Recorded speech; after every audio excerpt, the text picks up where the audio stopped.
Can I invite you to stand so we can begin with the national anthem of St. Lucia.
Just remain standing. The good book says, where two or three are gathered in my name, there am I in the midst. And Almighty God, God of the universe, we acknowledge your presence. We give thanks for the gifts and talents you have bestowed on our nation. We come together today asking for your blessing on this gathering, the gathering in this chamber, and those following on social media, as we come together to share our knowledge for the development of our nation. We pray that these proceedings will be for the glory and honor of your name. Amen. Kindly sit.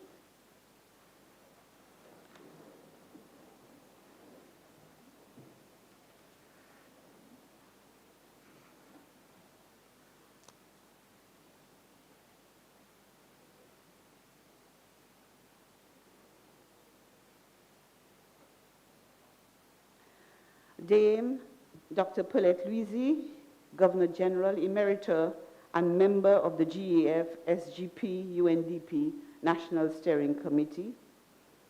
Dr. Yoko Watanabe, Global Manager of the GEF SGP UNDP.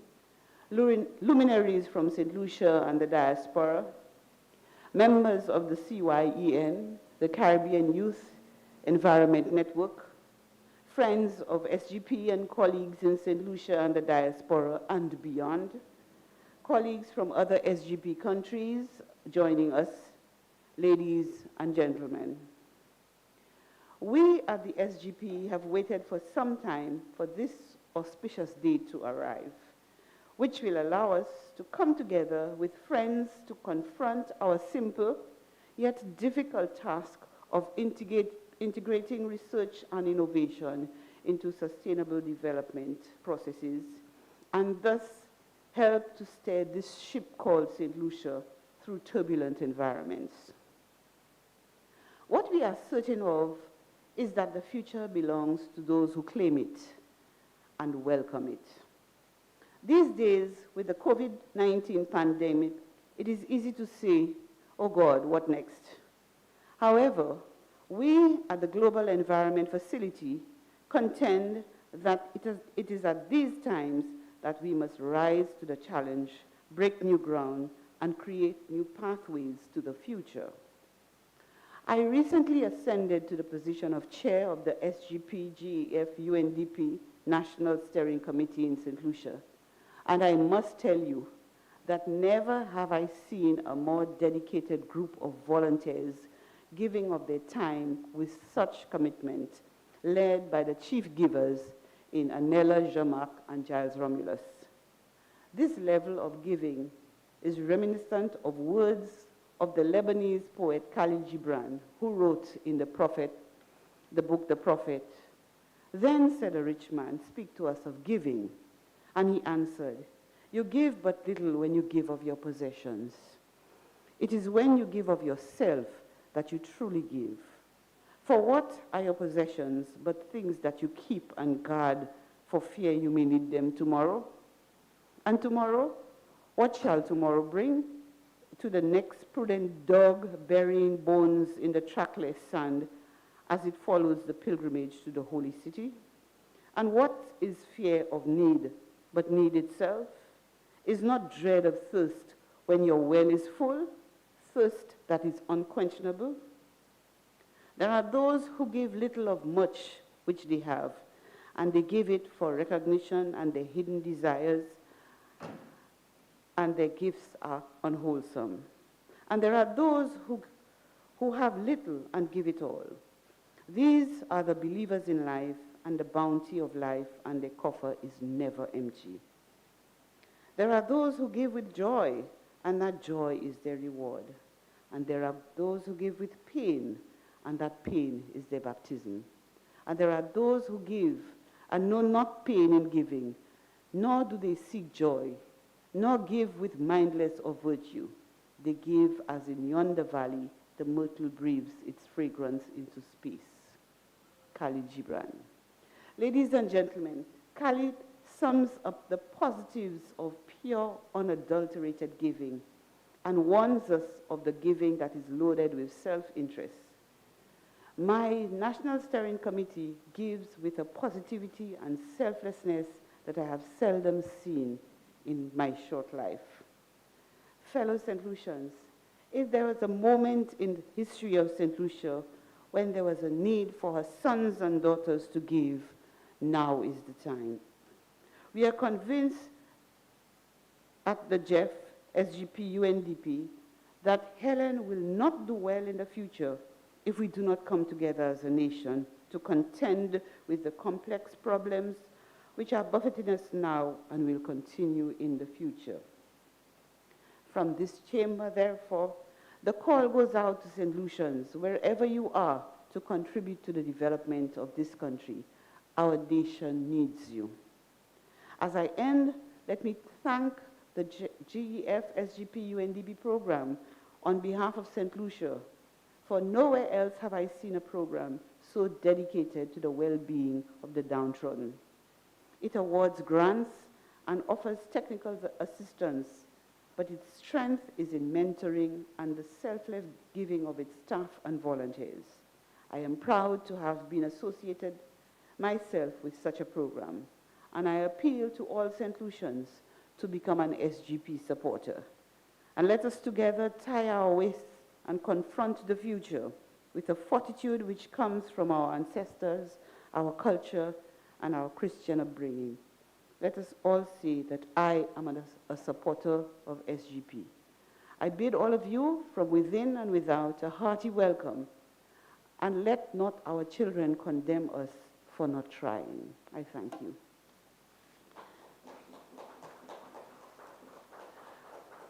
Just a few protocols for the morning. Please, let's see if we can turn our cell phones on silent or turn them off completely.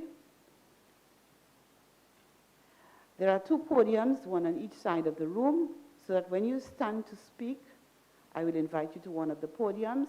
Those sitting around the table, we will not use the mics at the table. Please come to the podiums to address. And at the podium, at both podiums, there is a bottle of hand sanitizer and there are a packet of wipes, which I would ask you to sanitize your hands and use the wipes and clean the space after you leave. Thank you so much.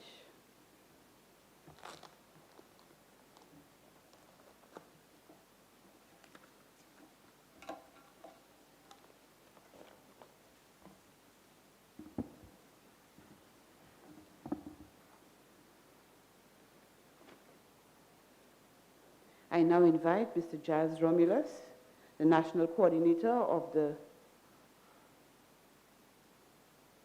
I'm sorry. I now turn to Mr. Jerry George.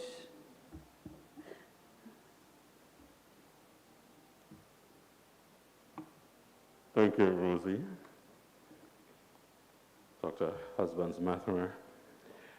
Before we hear from Mr. Giles Romulus, we just wanted to acknowledge and also to recognize our presenters or luminaries and those offering responses.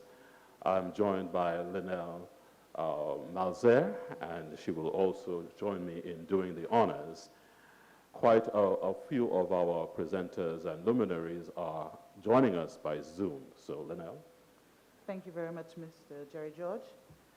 Our first presenter, Dr. Stephen King, who will be speaking on pathologist and social justice. Mr. Cletus Springer, who's joining us via Zoom from Washington, D.C., will be speaking on the subject of sustainable development. Our second luminary is Professor Aldry Henry Lee, and he is a sociologist concerned more about social policy. He'll be joining us via Zoom from the University of the West Indies, Mona. We will also be hearing from Dr. Winston Fulgence, whose interest is archaeology and history. Dr. Sharon Belmar George, medicine, we know her very well here. She's with us. Ms. K.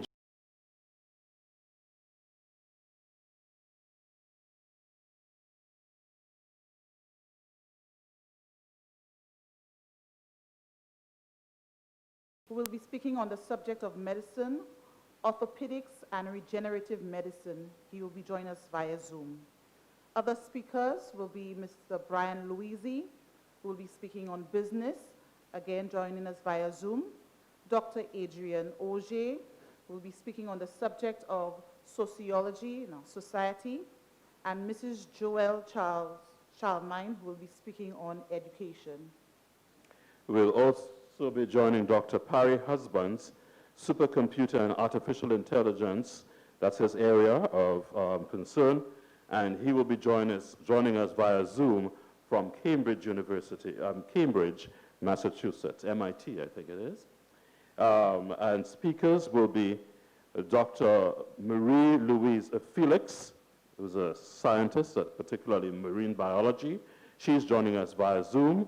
Miss Laura Jean-Pierre, business and inventing, also joining us via Zoom. Mr. Richard Mathias, apiculture, and Mr. Ricky McDoom, fishing. Dr. Nikaya Dor will be joining us via Zoom from the University of Bristol, and he will be speaking on electrical and electronic engineering. We'll also be joined via Zoom by Mr. Nurani Aziz, who will be speaking on the subject of tourism. Dr. Keith Nurse is with us today from Sir Arthur Lewis Community College, and he is here in person. We have Mr. Jabadi Delis, who will be joining us via Zoom, and he's a student of Sir Arthur Lewis Community College, and Dr. James Flesher, who will be speaking on the subject of climate change via Zoom. Dr. Whitney Henry, biomedical research with a focus on cancer via Zoom from MIT, Cambridge, USA. And speakers will also include Mr. Laurent Jean-Pierre, ethnobotany, Ms. Chrysla Henry, a student of Sir Arthur Lewis Community College via Zoom, Ms. Diana Thomas on law, and Mr. Kemuel Jean-Baptiste, agriculture, particularly extension. We will also be having Dr. Desuki Narara, who will be joining us via Zoom from Microsoft in Washington State, United States of America, who will be speaking on the subject of the Internet of Things, solution architecture at Microsoft. We have other presenters such as Ms. Catherine Seelys, who will be speaking on gender, Mr. Felix Herman, who will be speaking on agriculture, Dr. Gilbertha St. Rose, who will be joining us via Zoom on the subject of conventional and local medicine, and Mr. Keegan Meyer, who is joining us via Zoom to speak on the subject of smart architecture. Dr. Sarah Maston, Internet of Things, will be the next luminary, and she will be speaking on the Internet of Things, Senior Solution Architect at Microsoft, via Zoom from Microsoft, Washington State, USA. And included in this section also is Mr. Vincent Boland, who is speaking on development banking, Dr. Linus Clovis, who is going to be looking at religion and science via Zoom from the UK, Ms. Anya Edwin, who's with us on youth matters, Dr. Didicus Jules, sustainable development via Zoom from Barbados, and Mr. Ronald Buhingson, who will be looking at music. Just give all our Luminaries and our presenters a round of applause. And we will now hear from Mr. Niles Romulus, who is the national coordinator, to give us an overview of what's going to be happening here today.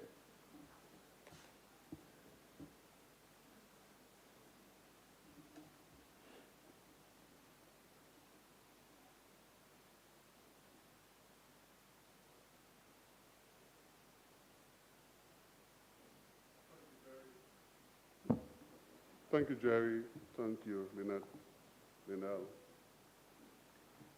Fellow Solutions, colleagues and friends, as our chair said earlier, this is indeed an auspicious occasion because we are coming together as solutions from different walks of life, from different experiences to talk about a major topic that will help us to plan our futures, help us to contend with the many challenges, those complex problems.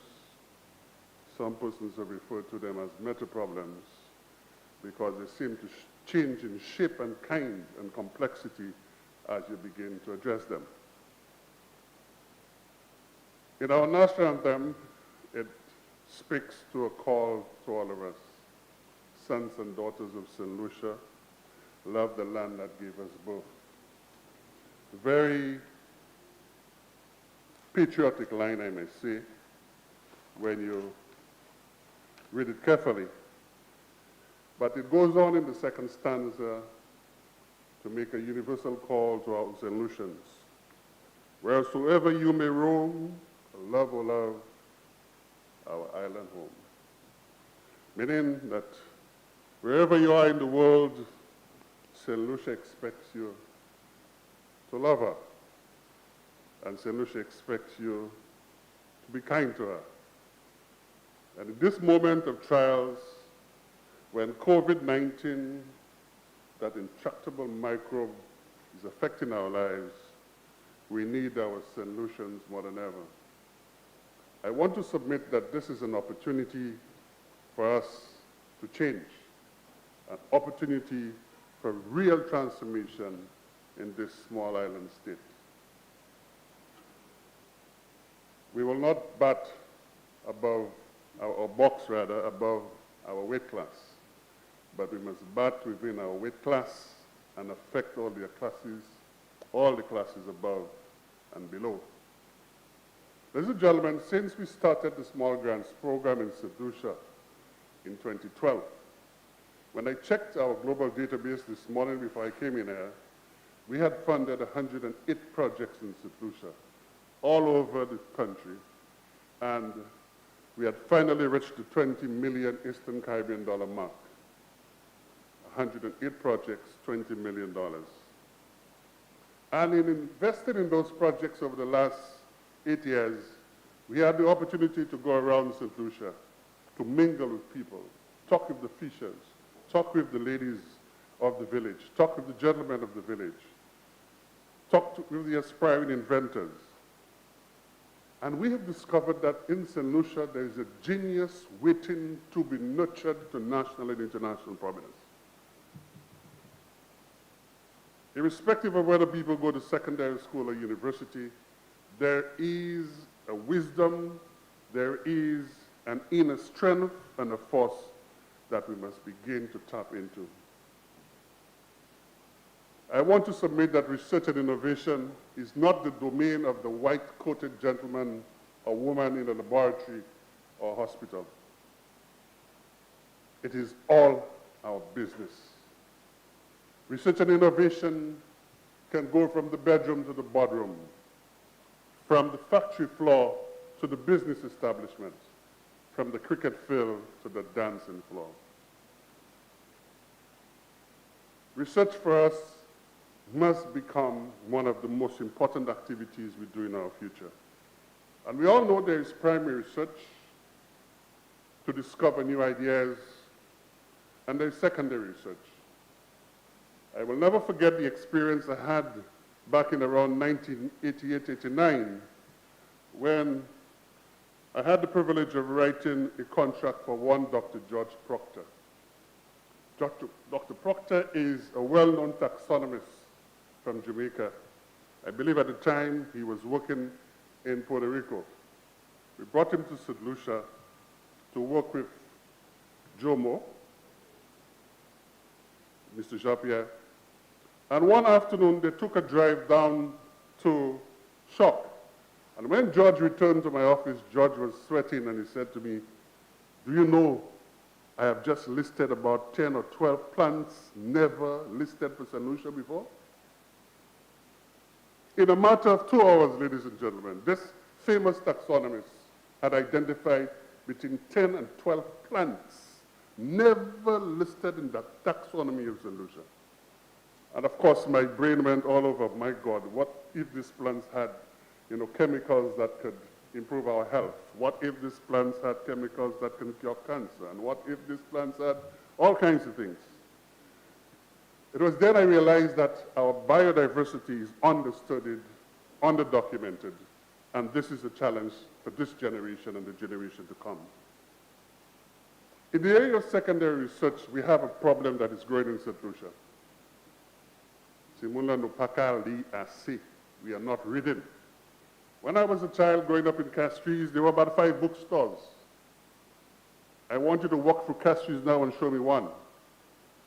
If not for the efforts of Delia and the rest of the group up at 758, I think we would have no place to buy books. Yet, we claim we have 2 Nobel Prize winners. Our young people are not reading.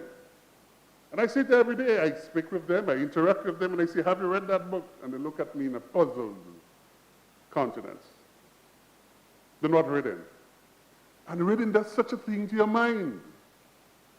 I recall in the 1970s, we not having a television at home, and Christopher Martin Jenkins talking about Richards batting at Sydney Oval, and when he drove a ball through covers, bisecting cover and extra cover, I could see it in my mind. I could feel the ball rolling, bisecting 2 fieldsmen.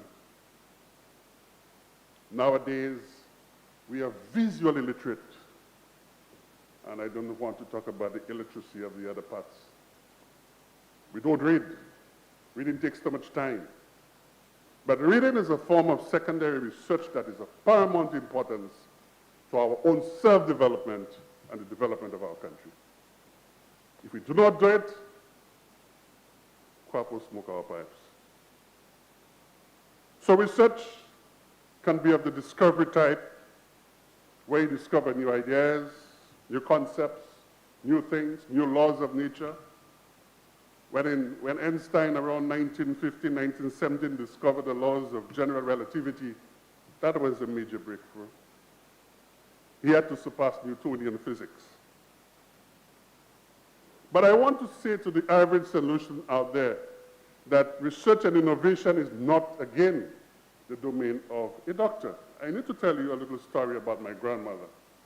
Growing up in George Charles Boulevard in the late 1960s, Teresa Romulus, my grandmother, had a goal to bake cakes for her 3 grandchildren. But she had no money to buy an oven or a stove. So Teresa Romulus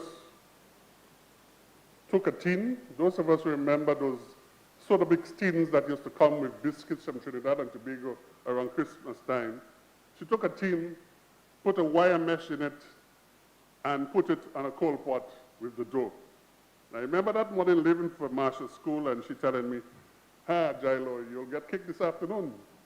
So of course at 2:30 I run down the Marshall Hill, only to find her sitting on a bench outside and the smell of smoke.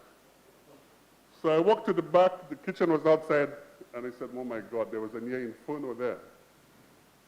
The biscuit tin was all burnt up, the dough was nothing like it used to be, and my grandmother was in a state of dejection. 2 weeks later, she was back at it again. But 2 days before, she was thinking, how do I transform this into an oven? Well, I heard her speaking with her brother. I think the temperature was too high, By Saturday, too show. And of course it was too hot because she had 4 big pieces of coppice charcoal under it. And you know coppice charcoal has a high density wood. When that thing starts to burn, it doesn't stop into burn at all. So her first lesson was bilateral. So she took out 2 pieces of charcoal. Then there's another issue. The temperature in the biscuit tin rose so quickly it burned the dough. How do we solve that problem? I heard her talking to my uncle. On mettait tout en bas là, comme ça, pour faire vent circuler. And they proceeded to make holes in the biscuit tin. So the second time, 2 weeks later, when I left for school, she said, this time you're getting cake. I said, okay. Yeah. I went to school and I didn't run home that day. I walked home. But when I came through the gate, oh my God, the aroma of cake was all over. Ladies and gentlemen, to this day, I measure every cake I ate with that baseline cake I ate in 1968. That was innovation in the backyard, open kitchen that my grandmother practiced. Innovation in Laborie on a sweltering Saturday evening where we were talking about community-based adaptation. A young man who had been quiet for the better part of 80% of the meeting stood up and said, "We can't get water from the sea." I looked at him and I said, in my mind, "Monsieur Fou." I looked at him and I asked a question, and then I put on my teaching cap and I asked him, "Do you know how difficult that is?" He says, "Yes." "Do you know how much energy it takes?" He says, "Yes." "Well, we'll use solar," he responded. I said, "Okay." One tick. "Do you know we will never fund it if you contaminate or pollute the bay?" "Yes." "The brine," I told him. "How do you take care of it?" "Well, I don't know, but I will find out." Well, the short end of it, Mr. Callis Noel, we gave him a planning grant to go and do some research. He came back with a design. He showed us how he would take care of the carbon footprint, and he said that the brine would be evaporated by the sun, and we would get salt from it. I said, but the speed at which you produce the brine might exceed your capacity to increase the production of salt. So he went back to the drawing board, and one afternoon, I'll never forget that, I was in my office. I said, "Giles, I think I got it. Come down." I said, "Okay." Drove down to Laborie. I said, "Now, Mr. Noel, you have to show me every step of the way for you to convince me." First of all, the water came from the Laborie Bay into the machine, reverse osmosis, water to drink. Before I drank it, I said, "Have you drunk it before?" He said, "Yes," so I know I wouldn't die. So I drank the water and it was very good. He said, "Do it again." And then I told him he measured the salinity of the water entering and the brine. And the brine, of course, the salinity is 2, 3 times higher. And then he did his invention, and the salinity went back down to seawater salinity. I said, "Wow, we may have an invention there." But I still was doubtful. I said, "Look here, I want you to call CAFA, Caribbean Public Health Agency, and bring the scientists down here for them to investigate every stage of that innovation." CAFA came down, did the studies, and then I received the report. "This system," says the report, "has found a way to destroy all nuisance particulate matter and disease and produce high-quality water. And in the process, the inventor has found a way to neutralize the brine." That was a day when I knew we had another invention on our steps. A few weeks later, the Kingdom of Nauru in the Pacific asked us to help, and they had a competition. I encouraged him to enter, and his submission won. A fisher who did not finish secondary school, who read and read, who destroyed his father's TV and radio, discovered electronics, understood electronics and physics, and prepared St. Lucia's first mobile, solar-driven, brine-neutralizing system for this island. 3 weeks ago, I think it deserves a clap, yes, I think so. 3 weeks ago, we had a major international meeting. and we had colleagues from all over the world on Zoom. And my colleague in the Pacific was complimenting this South-South cooperation between St. Lucia and Nauru, how the system was helping the people of Nauru. Climate change may have not reached a critical stage here, but in places in the Pacific, Nauru, and other countries, it has reached critical levels. Ladies and gentlemen, research and innovation is not an if anymore. It is a requirement for survival. We need to almost inject our young people with the mindset of research and innovation. Most importantly, the projects we fund, we need to have ideas that are workable, that are fundable, and that can be truly transforming. And that is why we have created links from St. Lucia to Microsoft. You will hear from the Microsoft engineer today.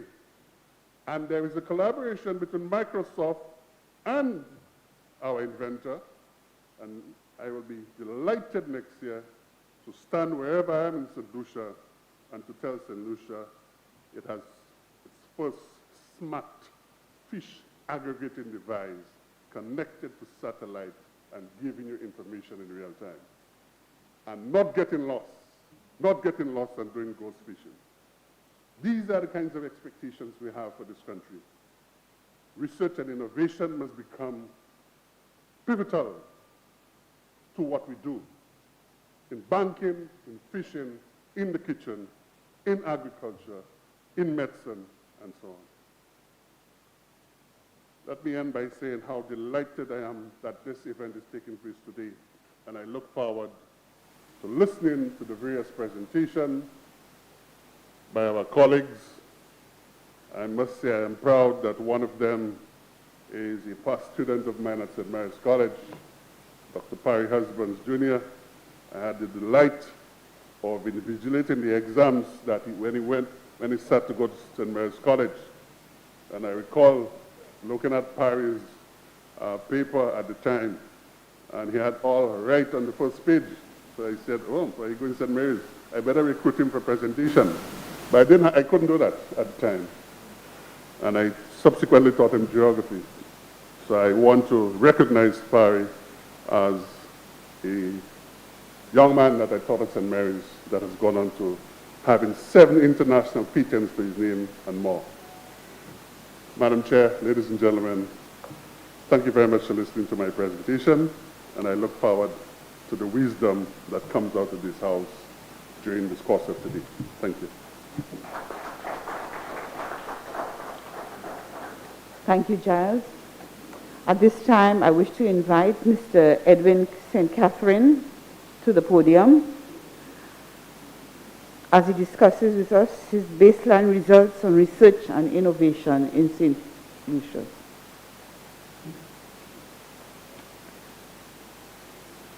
Ladies and gentlemen, you will note that you have a bottle of sanitizer at your desks as well.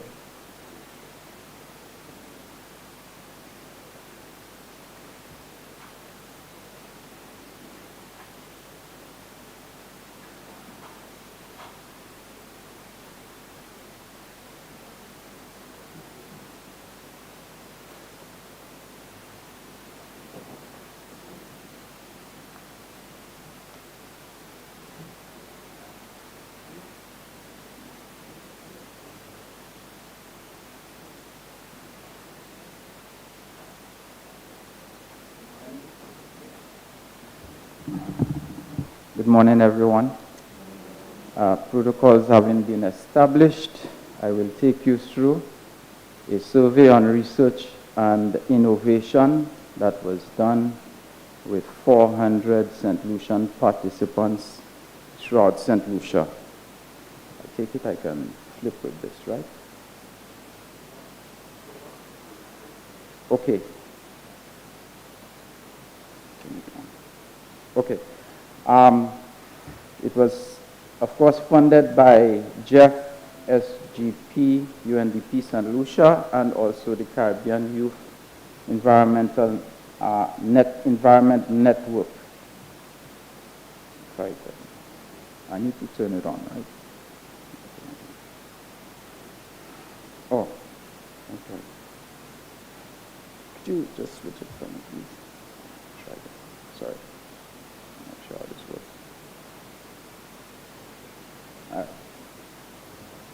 Okay. Thank you. All right.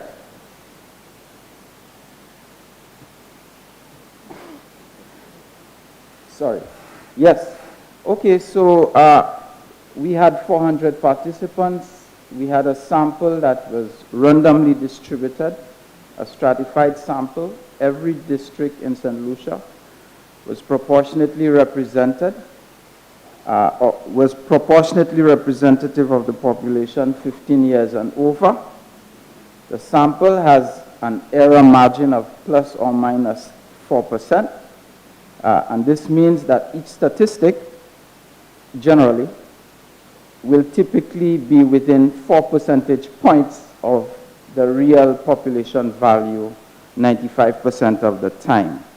So you can see, for example, in that tabulation I have there, that 42% of the population of St. Lucia is under 35, and 35 and over are 58%. This is the relative proportions of the population of St. Lucia that you see in here, and you see in how these, in the small pie chart on the right, you see in how these are distributed across age group cohorts.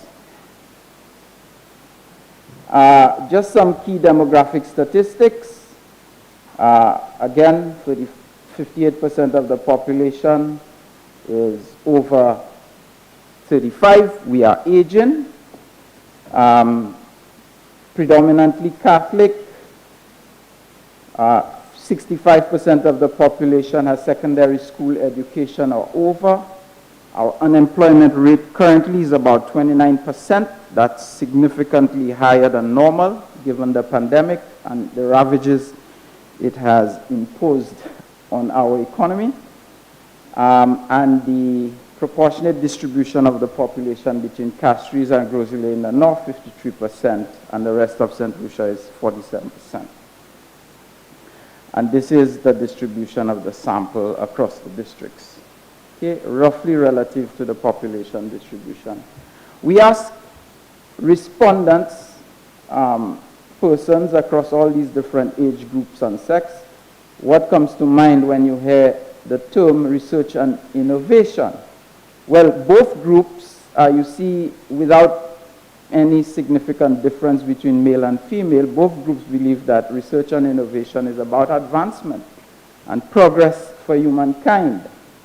However, on some points, they differed. Females tended to think about phones and communication or as being associated with research and innovation and science. Okay, so you see 20% male, but much more so, 80% of females understood that. Males tended to think about experimentation and increasing understanding, much more so than females did. So you can see some differences between the age groups there, with women tending to think that science was a more difficult subject, or research and innovation was tending to think so. Okay, it's not categorical one group or another. Sorry. Okay. This issue of human activity and its impact on climate change, we asked the question, do you think that human activity does not have a significant effect on the climate by percent? And you can see that persons under the age of 35 tended to think that much more so than people over 35, that human activity did have an impact on climate change. Okay, so you can see the disparity here. The level of agreement in the under 35 group is much higher than the level of agreement in the over 35-year age group. And a similar metric you would see for secondary school and above versus less than secondary school education. Where do I point this? Okay. So we looked also at a number of questions. We asked our respondents a number of questions. We depend too much on science and not enough on faith. 78% agree that we do. Again, people shouldn't tamper with nature. There's a high level of agreement, 86%, that people should not be tampering with nature. Probably associated with our level of religiosity, if you like. When asked, God created the earth and all life that is in it, 95%, 97% of people agreed with that. School put me off science. There is 30% of the population that believe that school has put them off science, okay? Whereas the disagreement level on that is fairly high. Okay, the benefits of science and technology are greater than any harmful effects, 57%. So you see some of the metrics here. Okay, oops, I went a little too fast. It is important to know about science in my daily life, 91%. And this is a consistent theme throughout these statements that we ask. Science makes our way of life change too fast, 83%. People sometimes feel left behind, especially there is the feeling also that, for example, that scientific advances tend to benefit the rich more than they benefit the poor. 75% believe that to be the case. All right, studying science won't necessarily get you a good job, 74%. So the knowledge of science may not benefit you in your career. That is something that people generally, a belief that people generally hold. Okay, the information I hear about science is generally true. And there's a high level of belief that the things you hear, the information you get on science is generally true. Where am I pointing this? Oh, to you. Okay, sorry. All right. And then we ask on a scale of 1 to 5, where 1 is not scientific and 5 is very scientific, how scientific are public opinion polls, surveys. This is 1. And you see there's a bit of ambivalence between sort of a middle of the road. Yes, maybe, maybe not, that surveys and opinion polls are in fact true and give a true reflection of the population. But in the case of vaccines, for example, there's a high level of belief that vaccines are in fact effective, right? And are in fact scientific, okay? And the other aspect of science, economic growth and employment figures, again, people are sort of halfway between believing and not believing it. Okay, so it's an average result. Okay, so then we look at, would you take the COVID-19 vaccine endorsed by the CMO? And you see there's a high level of skepticism about taking a vaccine to cure or prevent you getting COVID-19. And you see it's 56%, okay, saying no, they would not take the vaccine.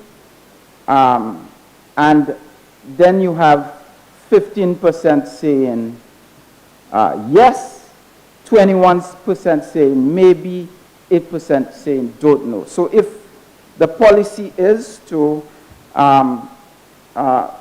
vaccinate the population, there will be a lot of education work to be done to prepare the ground for that to happen.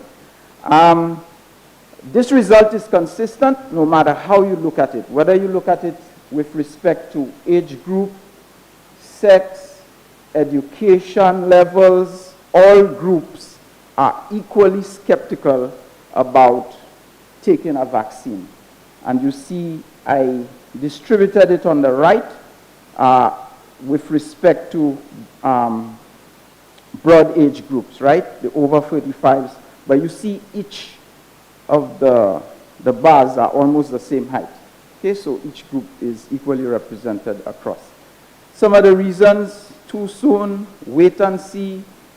They are testing it because of on our ethnicity, all right, and lack of trust in local authorities. So all of these explain to some extent this skepticism. Level of effort in research and innovation, an area in which research and innovation should be conducted. Okay, so how much level of effort do you think the St. Lucian government is making to foster research and innovation? And there's not a high level of belief that that is actually happening. 31%, they're making an effort.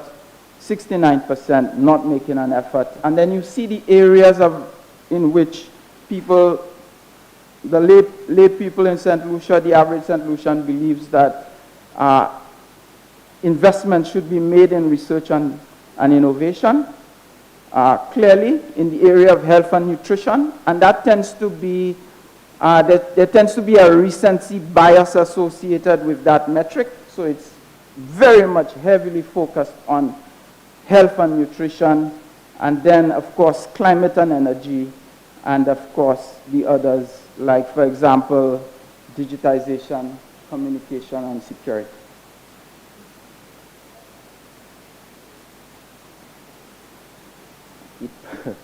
All right, over the years, there has been an increase in the availability of science, technology, and environmental clubs within the school system, and you see that reflected here. For example, the percentage of people who agree that, yes, their school had some kind of a science, technology, and environmental club is for the over 35, it's 41%. So that was further back, that more historic.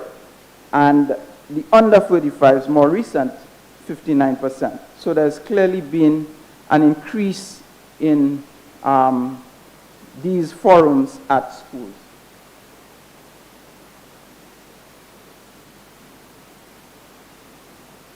Not sensitive. Okay, and again, should SALCC be the leading research and innovation institution in St. Lucia by percentage? And you see there's a resounding endorsement of that notion. Okay.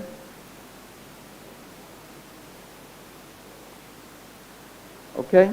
What areas do you think that research and innovation efforts in St. Lucia should be focused? And again, you see health being the most prominent one, okay? Followed by, for example, agriculture, education and agriculture, okay? And some others like poverty, youth, very important, security, and so on. There's a small underlying theme of concern about security in St. Lucia. I think the last time we measured the cost to St. Lucians of security, it was close to 60 million in terms of annual cost associated with, you know, buying security devices and all of that, okay? And, public assessment of research and innovation activities in St. Lucia. Do you think that research and innovation in St. Lucia can contribute to the development of the economy? 77%. Okay, and you can see that do you believe that St. Lucia has the resources to engage in research and innovation? Well, most people say no, probably 45%, and 39% say yes.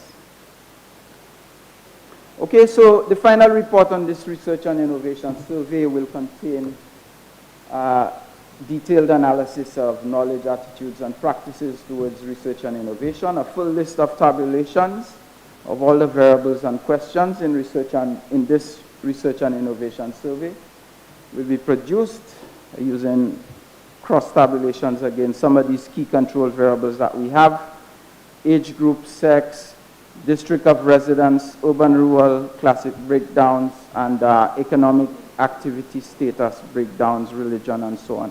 And the full report will be available by February 2021. Yes, so that is it. My contact information is at the end of the presentation. Thank you.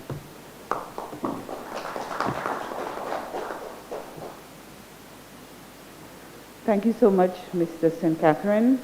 I think we have a lot of information given to us today, a lot to feed on, a lot to analyze, and a lot to draw from.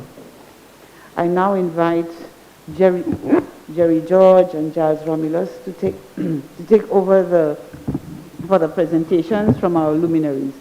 I just wish to advise that our luminaries are time constraints. We'll have 10 minutes, and each speaker will have 5 minutes, and we'll be timing.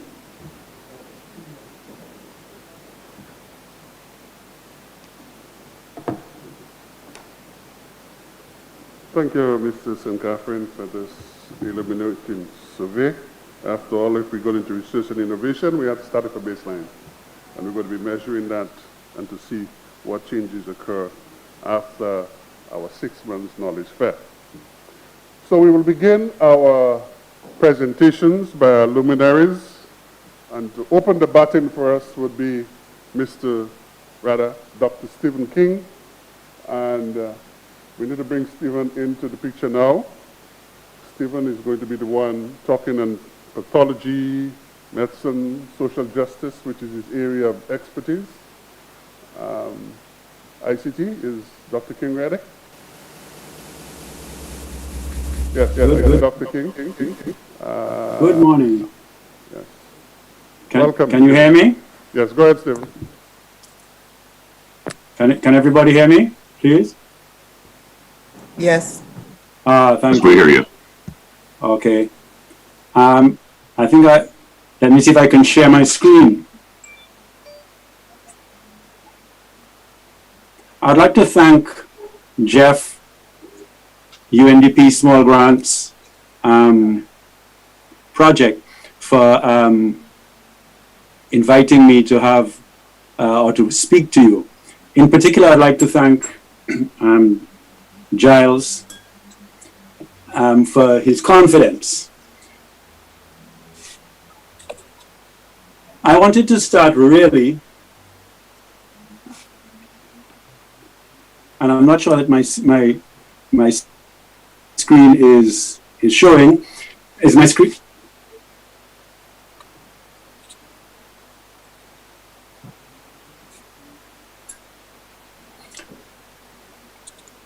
Does my screen show? Yes, it does. Oh, lovely. Thank you very much. So really, in my 5 minutes, I just want to bring this to our attention. For me, the whole issue about research and innovation is problem solving and capitalizing on opportunity. I'm a doctor, and I like the public health approach. And how I approach it is this way. First of all, there's insight. You must identify the issue and the opportunity. All people must have the ability to have this insight. Secondly, there's analyzing the issue, the opportunity, or the problem. That is where research kicks in. Seeking solutions, ideas, and concepts to help us to address the issue or the problem. Research again. Designing a feasible solution, innovation. Implementing, innovation. Modifying so that you get the best practice. That is innovation. And for me, what we are talking about doing here is unshackling our power. And I, in particular, am moved by the whole concept of decolonization, because I do believe that we are people constrained by our histories, our history in this region. And I was always enamored with Kamal Brathwaite when he spoke about decolonizing his poetry. That is a form of research and innovation. It's interesting, 10 years ago in 2010, to show you how all the kinds of people that can be involved in research. The Millet Primary School, we had the science fair, and the winner of that science fair was a young student of the Millet Primary School who designed a washing machine powered by an exercise bicycle. But these are examples. Both Kamal Brathwaite and our young primary school students are people who have unshackled their power and are thinking beyond. And I think that speaks to our confidence as a people. Because if we're going to if we're going to pivot into a society that is focused on research and innovation, we need to have that confidence in ourselves. We need to have an education system which is decolonized to the point where it is no longer an education system of conformance, where we use punitive measures for conformance, be they emotional or physical.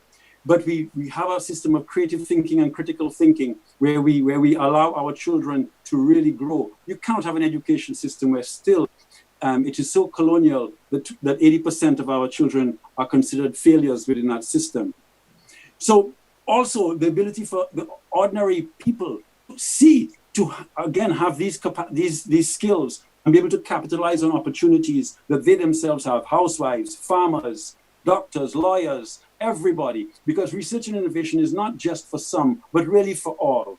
And there's a need, of course, to support. I've put for you the wellness wheel here. Why? In my view, I'm again, like speaking like a doctor, we constantly promote this wellness meal, which is holistic wellness, the spiritual, the social, the intellectual, the environmental, how it all comes together for wellness. But I must tell you that right now, for me, our system is more designed in a badness style. Badness has not gone out of style in our country. I say so to say that we still have a very abusive system, a system that caps and actually stymies creative thinking, critical thinking, different thinking, which is so necessary for research and innovation. So, for instance, our systems are way too abusive from our society, our governments, to our households, to our schools. It is really still very much a system that constrains. So I am a firm believer in research and innovation in every single thing we do every day, because every day we should get up and be a better version of what we were yesterday and do better today than we did yesterday in our thinking and in our doing. That is what we need to train our youth to be as well. If we did that, yes, we would have a culture of research and innovation. Thank you.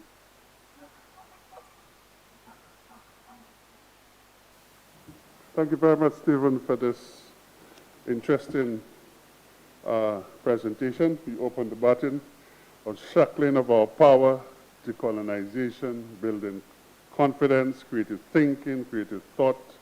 As you spoke, I remember Paulo Freire's famous book, Pedagogy of the Oppressed, when he spoke of a banking system of education where the teachers teach and bank information into the heads of the students, and the students regurgitate for the teachers. I must say for myself, when I only exhaled as a researcher when I did postgraduate Mr. Master of Ceremonies. in Canada as well. So thank you very much, Stephen, for that. We will now turn to Mr. Cletus Spring, I think, from Washington, D.C. Is Cletus on?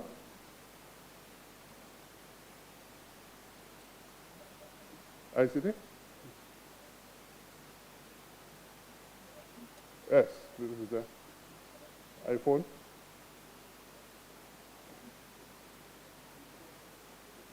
Can we bring him on now?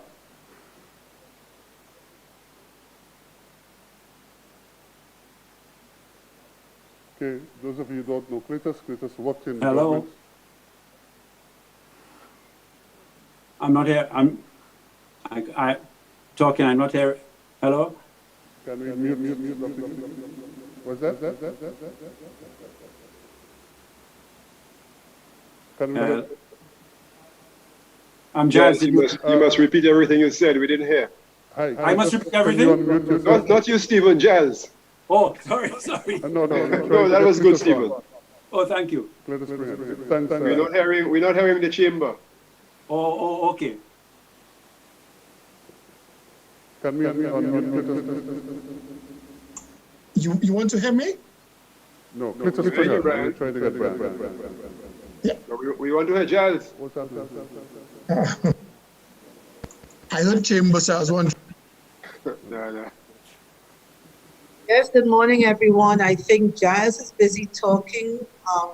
I'm going to try calling someone to let him know. I think he's still muted. No, I put a note in the chat, but nobody's responding. What's wrong with this? Okay, so maybe we should move forward. I'll try calling Anela. Well, they have to do it from that. Can you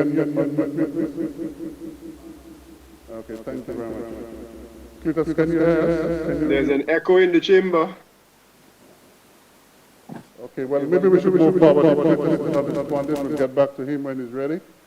We'll go now to Professor R.G. Henry Lee from UWI-Mona. Professor, you have the floor. Yes, good morning, everyone. Thank you, organizers. May I be able to share my screen if possible? Can I get the privilege? Are you able to see my screen? Yes. Okay, thanks. So I want to begin by thanking the organizers for allowing me to give some brief words on research and innovation, imperative for sustainable, inclusive development. I know that I'm told I have 10 minutes on paper, so I'm going to try and move as quickly as possible, but we know that the aim of this forum is how to integrate research and innovation into all aspects of sustainable development and create a culture of scientific inquiry which will best prepare St. Lucia and SIDS for the complex multivariate problems of the future. We know the challenges that we face as in SIDS. We won't go into all of them because time is limited, but we take particular note of the COVID-19 and its impact, climate change. We heard already about the problem of the youth and their civic disengagement, and we need to bring them back into the fold, widening inequalities because of the impact of COVID. And at this point, the SDG 10, which calls for a reduction of inequalities, is very critical at this time. And we can only achieve any part of the UN 2030 agenda if we allow research and evidence to inform the policy process.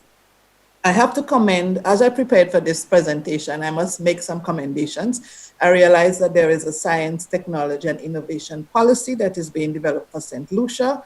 There was the launch of the Decade of Research and Innovation 2019-2029, and I'm told that the ministry plans to stimulate and develop a culture of innovative scientific thinking and analysis with nationally driven research studies designed to offer sustainable solution. So this is very good. I won't spend much time on the impact. I think we all know what the impact of COVID has had on St. Lucia, and this St. Lucia COVID report speaks about the large income and job losses, the severe food insecurity, and the limited coverage of social protection programs. And of course, SDG 4, which speaks to the quality of education for all, has been affected, and we know that some children were not able to access virtual classrooms, they didn't have the take-home teaching aids, and so on. So we have to look very carefully at how we ensure that we fulfill SDG 4 because we know that education is one of the ways that we can break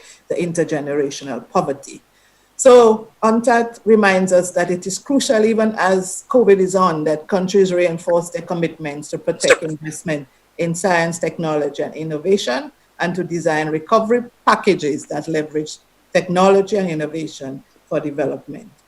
And I won't go through this, but I want to tell you, as we begin to think about the impact of COVID on research, as a researcher, I can say to you that a lot of research has been suspended or canceled. Face-to-face research methods have been discouraged. We have new expenses in research now where people need to get money for PPEs and data plans. We have moved our institute to online and telephone media. There is the limitation, of course, for persons with disability, for example. We may not be able to get them as we want.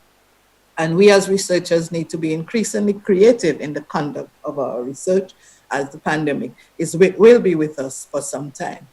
The challenges of developing RNI in developing countries: we have a limited number of trained researchers. There are financial constraints. The research is mostly donor-led and controlled, so you respond to a bid and you have to work within the parameters of that bid and the conditionalities of that project.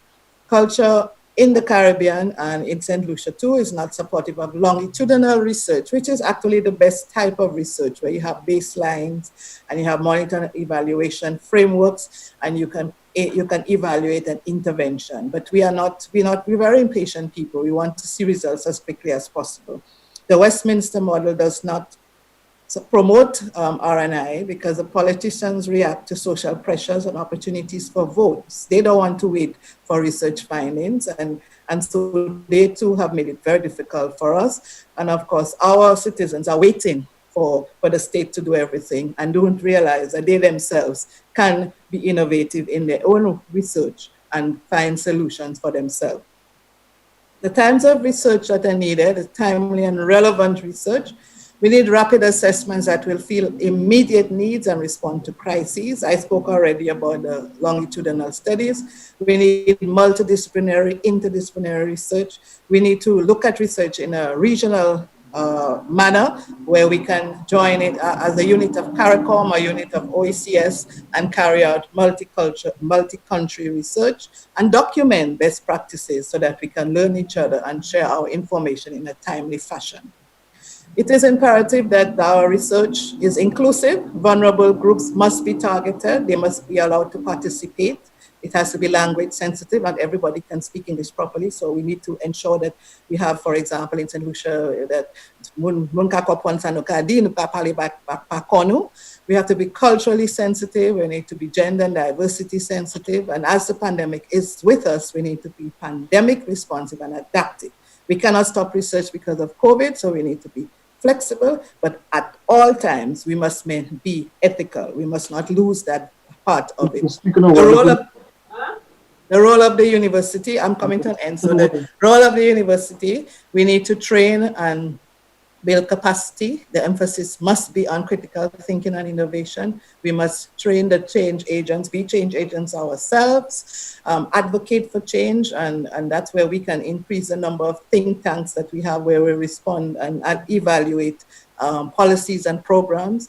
We must be more involved in public education. And a simple thing that we can do in terms of helping research is to ask ministries to list their research need and submit to the relevant departments at the university. We welcome it here at Salises, and we would encourage our students to carry out the research for the ministry. Students are always looking for topics to explore. So this is one way in which we can support. How do we cultivate RNI? That's an important question.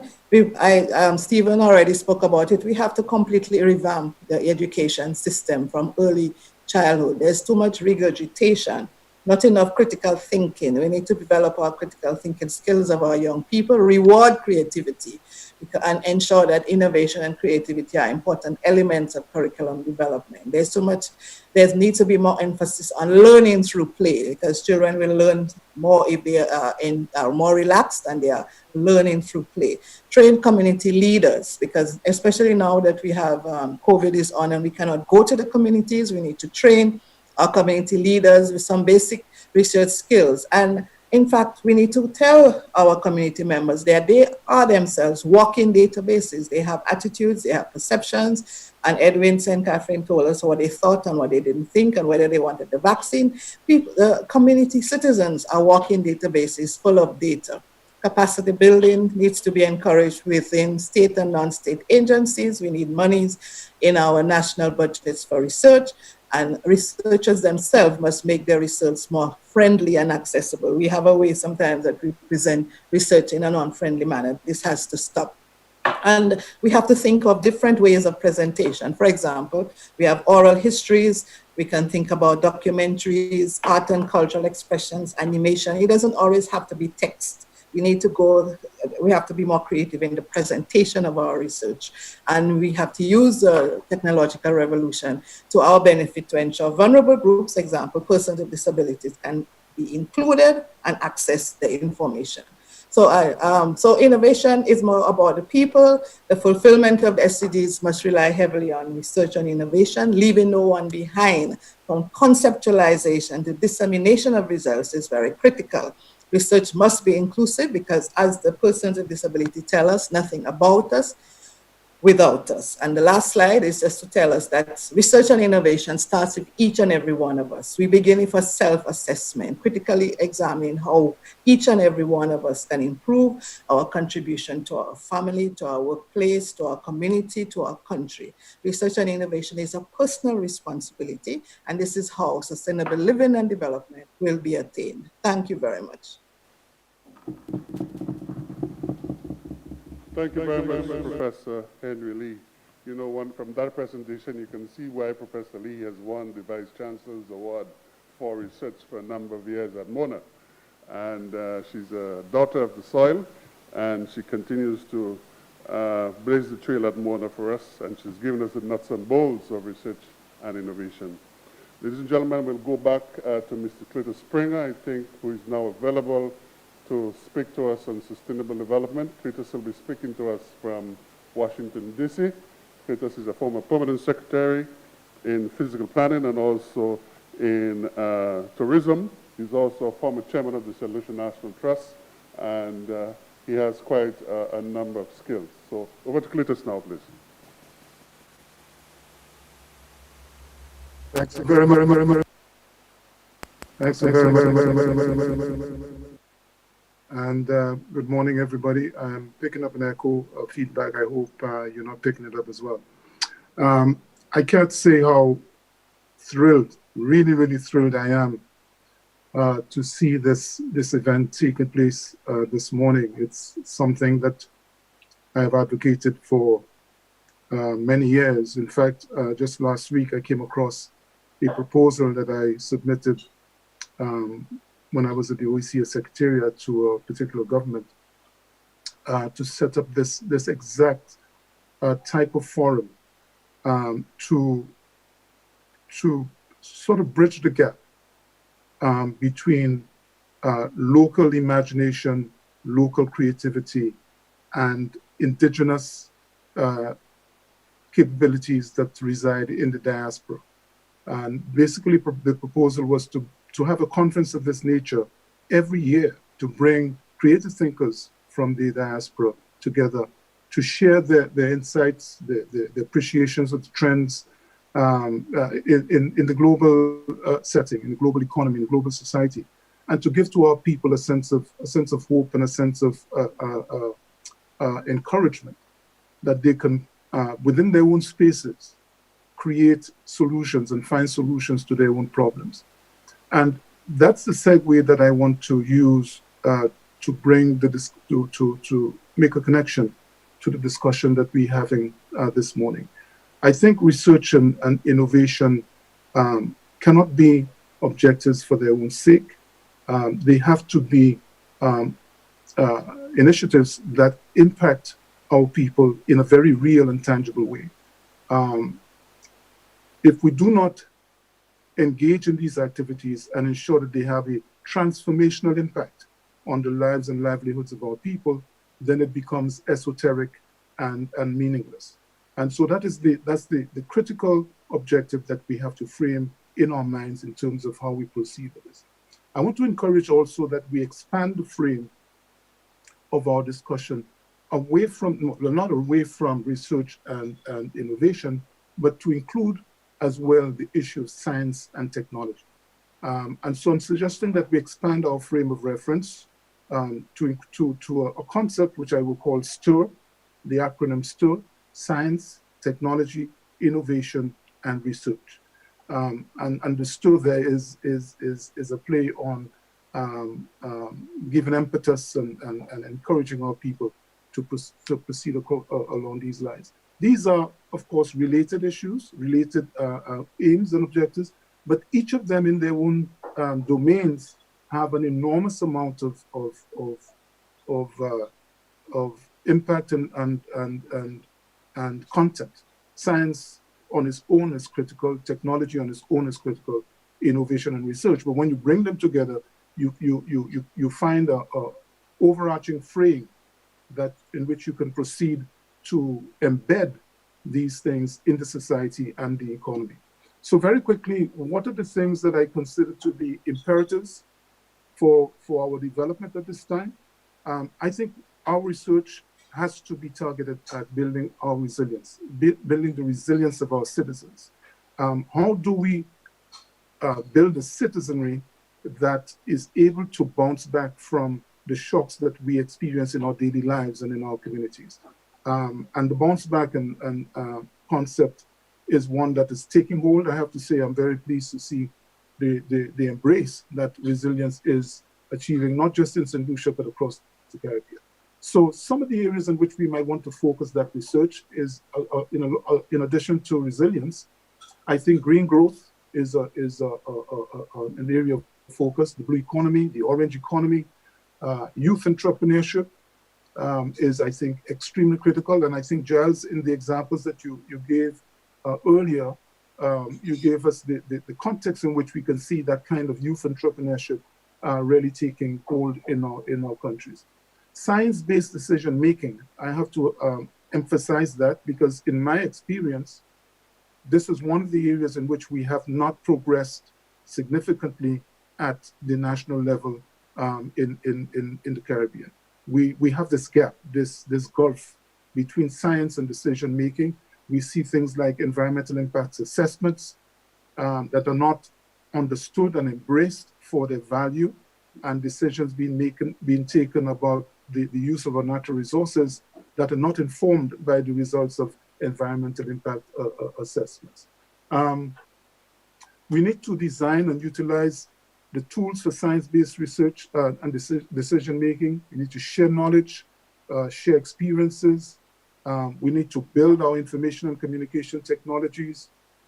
We need to invest in ground-based observations, drawing as much as possible from the indigenous knowledge and understanding of our people. We need to focus as well on building an information society. And the use of ICTs there is going to be very critical, I believe. We have a digital divide now. We have a high level of digital illiteracy, which I believe can be addressed by increasing interconnectivity between the education and research networks in our countries. I'm not sure how much more time I have left, Giles, but there's a lot more that I could say on this, but I don't want to overrun my time. Thank you, Cletus, for this presentation, as usual, pithy and on spot. Thank you for particularly the presentation on EIAs, I go back and I reminisce about EIAs in St. Lucia, where they're used more to support development rather than critically analyzing the developments. Having studied EIAs in Canada, I can do the contrast and comparisons in some level of detail. So thank you very much, Cletus, for this. I'm sure, Cletus, you'll come back during the discussion phase and make presentations. We want to move forward. I can see, unfortunately, Dr. Winston Fulgence is unable to be here today because he's not well, and therefore we hope he gets better very soon. So we will give the floor to Dr. Sharon Delma Judge, our Chief Medical Officer, who has been on the front line for the last number of months. Dr. Delma, the floor is yours.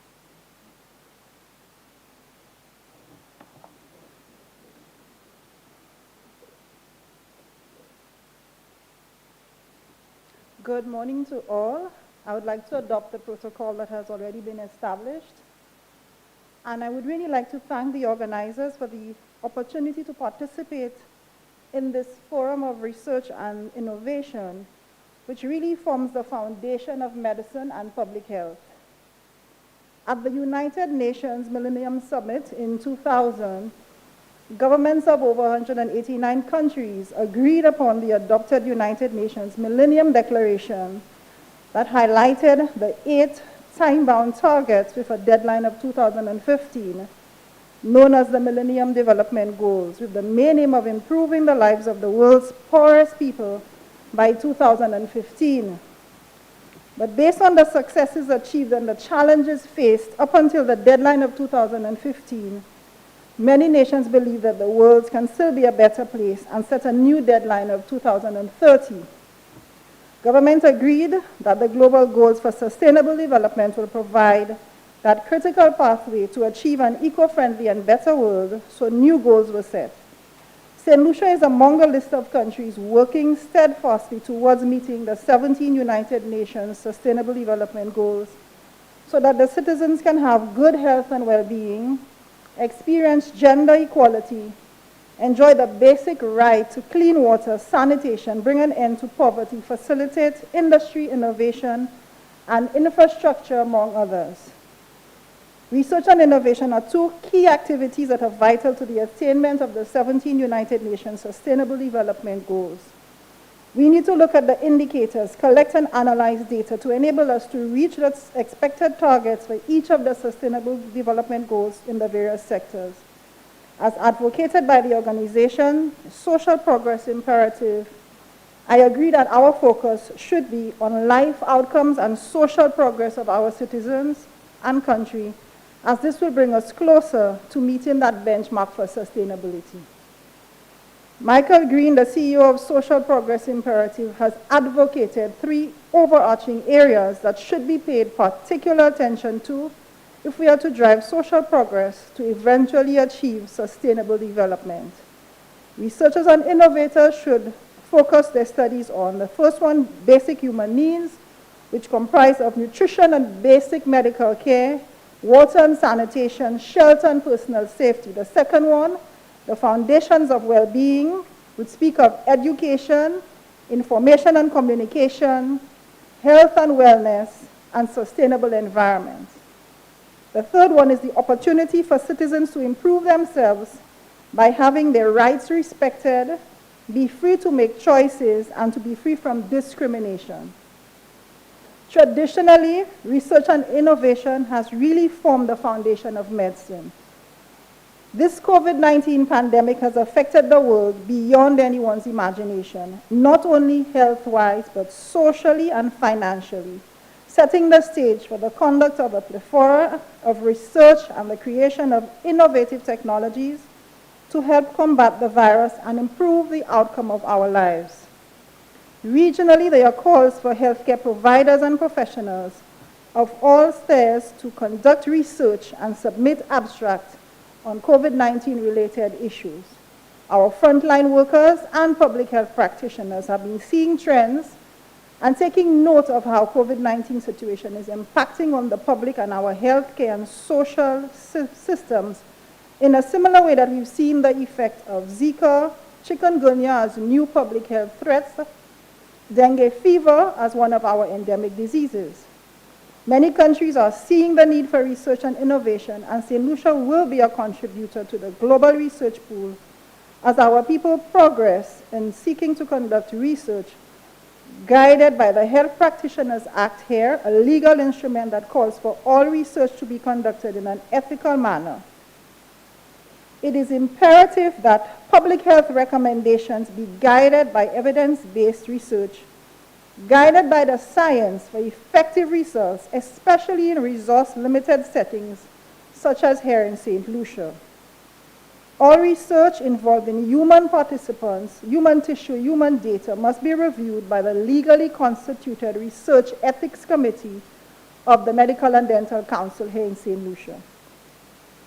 Innovative technologies in communication and information, food production, and now virtual education learning are becoming more sought after during this pandemic. Our children are engaged in e-learning and becoming more technologically savvy. With structured and planned research and innovation activities, focusing on what we hold dear as our basic needs, opportunities that will improve our lives and have us in a state of well-being, we'll be well on our way to achieving the 17 United Nations Sustainable Development Goals. Thank you.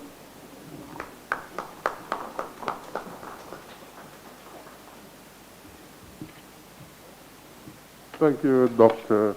Velma George, for focusing on the SDGs, first the MDGs and the SDGs. What's important about the SDGs is the realization of humanity that we have to move from just talking about objectives to move into measurable outputs and indicators. I think that signal a move away from 30 years, 40 years ago. And this result-based management has permeated the SDGs as well. And we are looking forward to the SDG report on St. Lucia and other Caribbean islands. Let's move on, please. We now move to Ms. Kijana Shalry. Is she here today?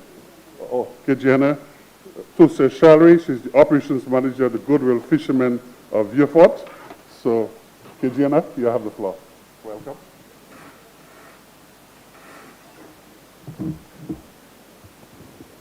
Good morning, all.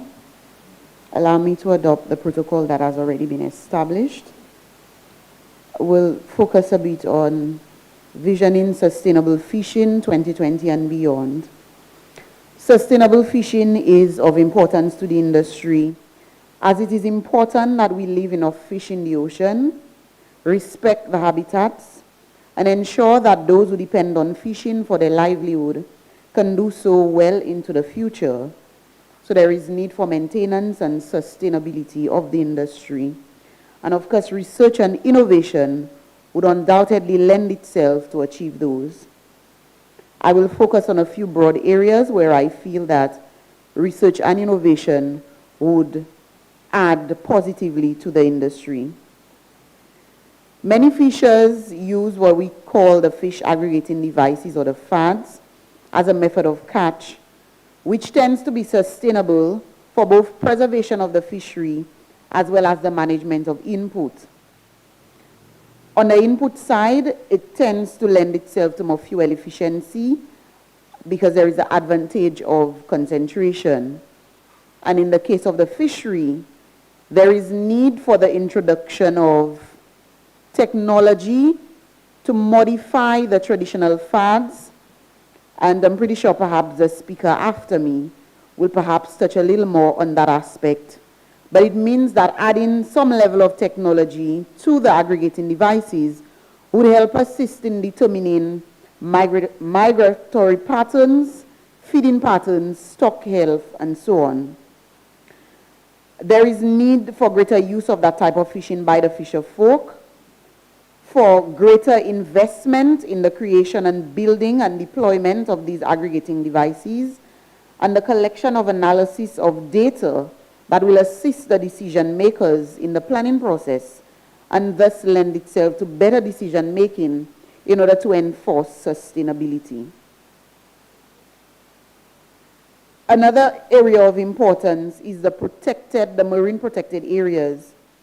For us in St. Lucia, we have the PSEPA, which is the Point Sab Environmental Protection Area in the south, and the SMMA, which is the Soufrière Marine Management Area. These areas have natural, cultural, and historical assets, which is worthy of conservation, sustainable use, and protection. And so it is important that both anecdotal and scientific information is made available in order to better educate the users of these protected areas on the importance of the fishery and the fish life that live in these areas and how it can lend itself to a more healthy sector and also to enforce the use of these areas. And of course, this will lend itself to fulfilling the Sustainable Development Goal number 12, which is life below water. open and closed season for specific species of specific fishery. The Department of Fisheries, constantly does research in these areas, looking at specifically the health of fisheries such as the lobster and sea urchins, the conch and turtle. But I think there is greater need to ensure that there is constant review of that information and perhaps more scientific methods of collecting information on these fisheries to ensure that the users of this fishery is well versed and can well understand what is available in order to preserve this rare and fragile ecosystem and habits so that we can enjoy this type of fishery for many more years to come. In the area of human capacity and human capacity building, there is need for research to ensure that fishing techniques, preservation of techniques such as preserving the catch, and we look at specifically fish on ice and ice from catch to table. We know that this is a very ticklish area because the understanding of many persons who consume fish, many of the consumers, is that fish on ice is bad fish. But the information actually shows us that putting the fish on ice from the sea actually preserves the fish. And so there is need for us to enforce this. There is need for greater research in these areas and the need to educate, especially the consumers, but even more specifically, the fisher folk on the importance of such. We see other emerging areas in the fishing sector, such as aquaculture and aquaponics.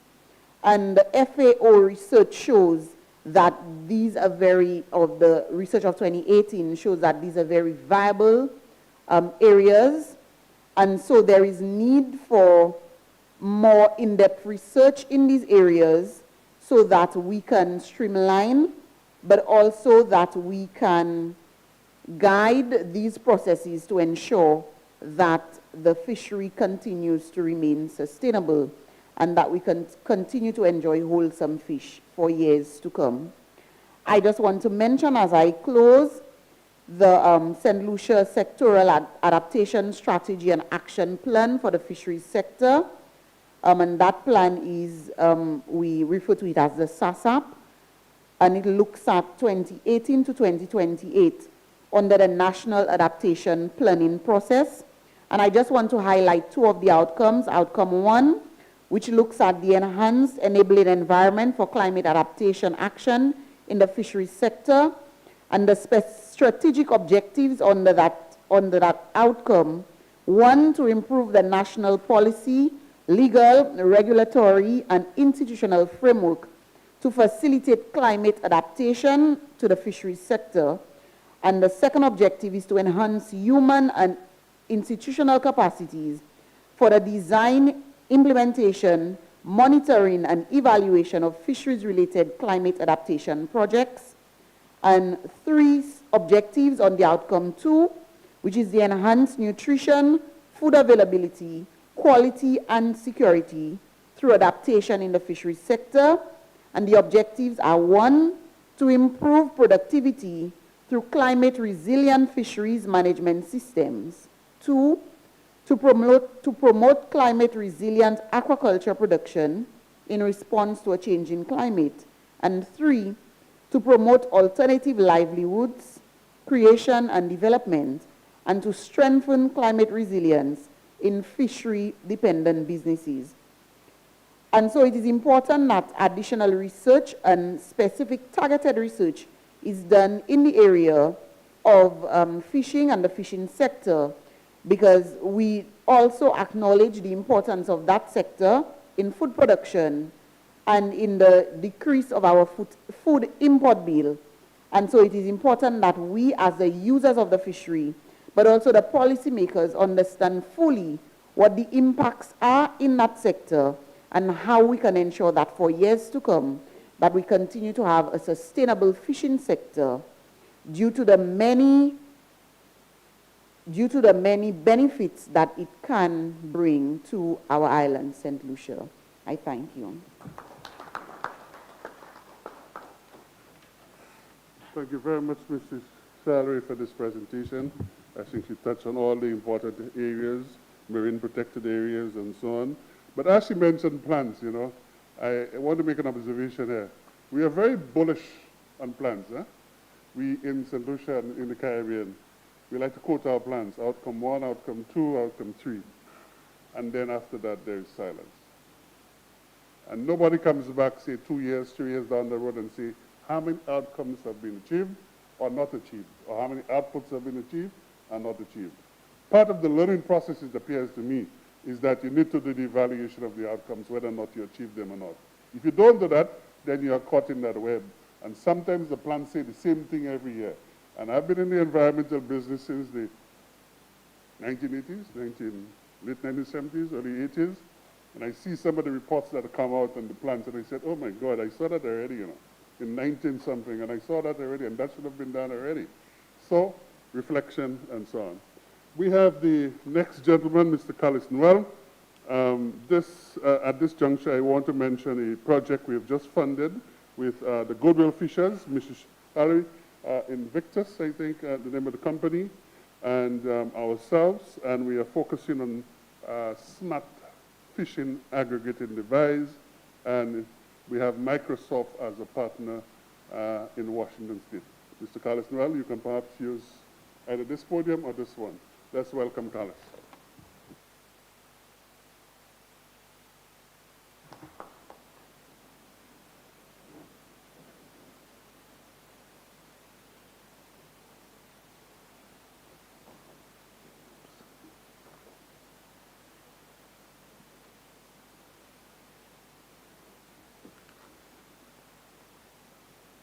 When I speak to most people, they use the word sustainability to mean the ability to maintain at a certain pace or plane, or the ability to uphold or defend a certain position. In other words, maintaining the status quo. However, sustainability is more than that. Sustainability spotlights and meeting the requirements of the present without compromising the capacity of future generations to meet their needs. The concept of sustainability is composed of 3 pillars: economic, environmental, and social. Also more commonly known as profits, planet, and people. Sustainability driven innovation goes beyond designing green products and packaging solely on their inherent virtue. Sustainability is the ability to exist constantly. In today's world, it refers generally to the capacity for the biosphere and human civilization to coexist. It entails improving business operations and processes to become more efficient with goals of dramatically reducing cost and waste. Good day, my name is Carlos Noel, and I am the Chief Technical Officer and co-founder of the firm Invictus. Invictus is a climate change adaptation company, and we focus primarily on smart ocean technologies. Our first innovation is the Life Cube, and it revolutionized the way people view desalination and its ensuing byproduct brine. This I did without really knowing much about desalination, but knowing that I wanted to do something about the perennial water situation in my community and St. Lucia at large. When it rains, we have no water. When in a drought, we have no water. Desalination in itself is a mature technology, which is a two-edged sword. As we say in our local language, a couteau de lame. On the other hand, it provides a necessary solution to water scarcity. But on the other hand, it's detrimental to the ecosystem, marine or otherwise. My invention, the brine management system, ensures that this mature technology meets the need of the present without compromising the ability of our future generations to meet their needs. Research and development plays a critical role in the innovation process and sustainable development. It's especially It is essentially an investment in technology and future capabilities which is transformed into new products, processes, and services. Currently, we are working on a project which will transform the fishing industry, having significant bearing on the three pillars of sustainability. Profits, which fishers will eventually see a significant shift in the bottom line upward. Planet, to protect the marine ecosystem, and people, sustainable livelihoods, and ensuring the preservation of resources for future generations. This innovation is a smart FAD.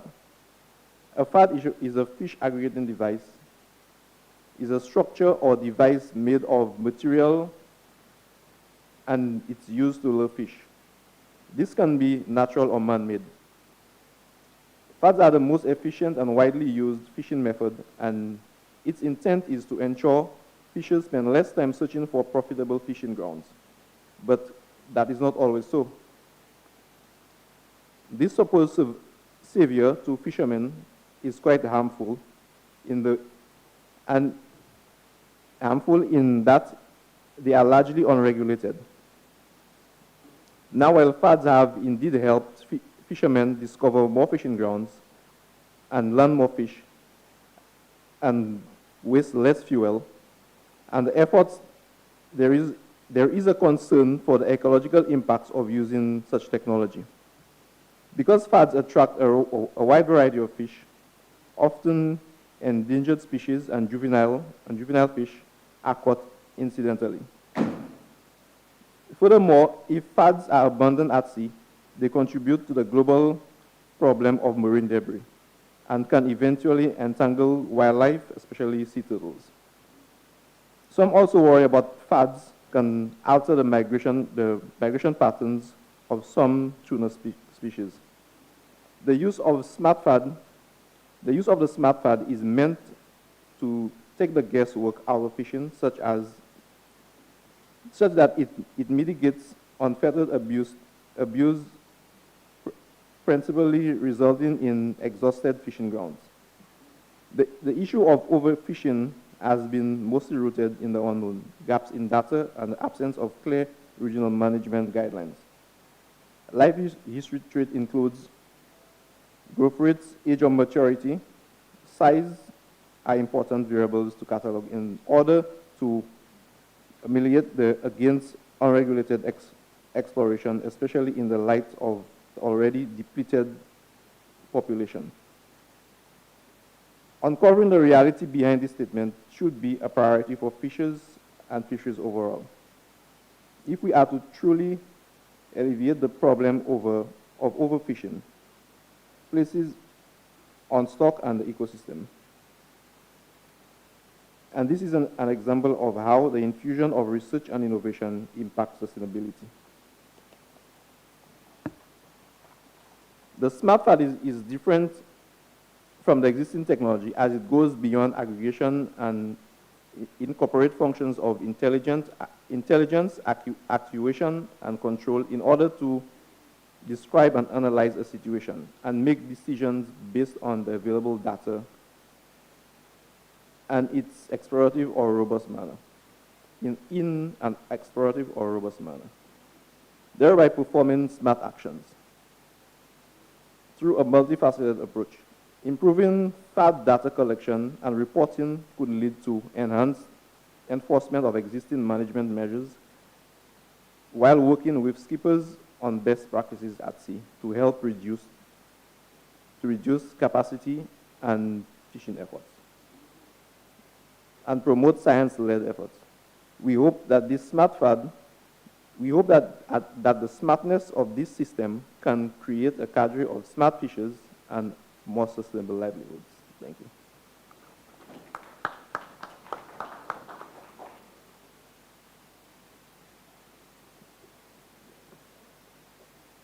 Thank you very much, Carlos, for this presentation.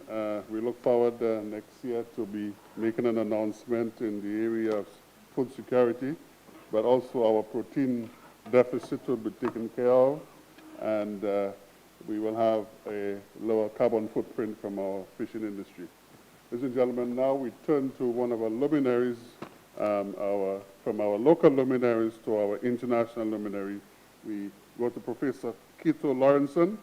Professor Cato comes out of the University of Connecticut. He's one of two professors there, and as I said earlier, there's a branch of medicine named after him in regenerative medicine. Ladies and gentlemen, Professor Cato Lawrenson.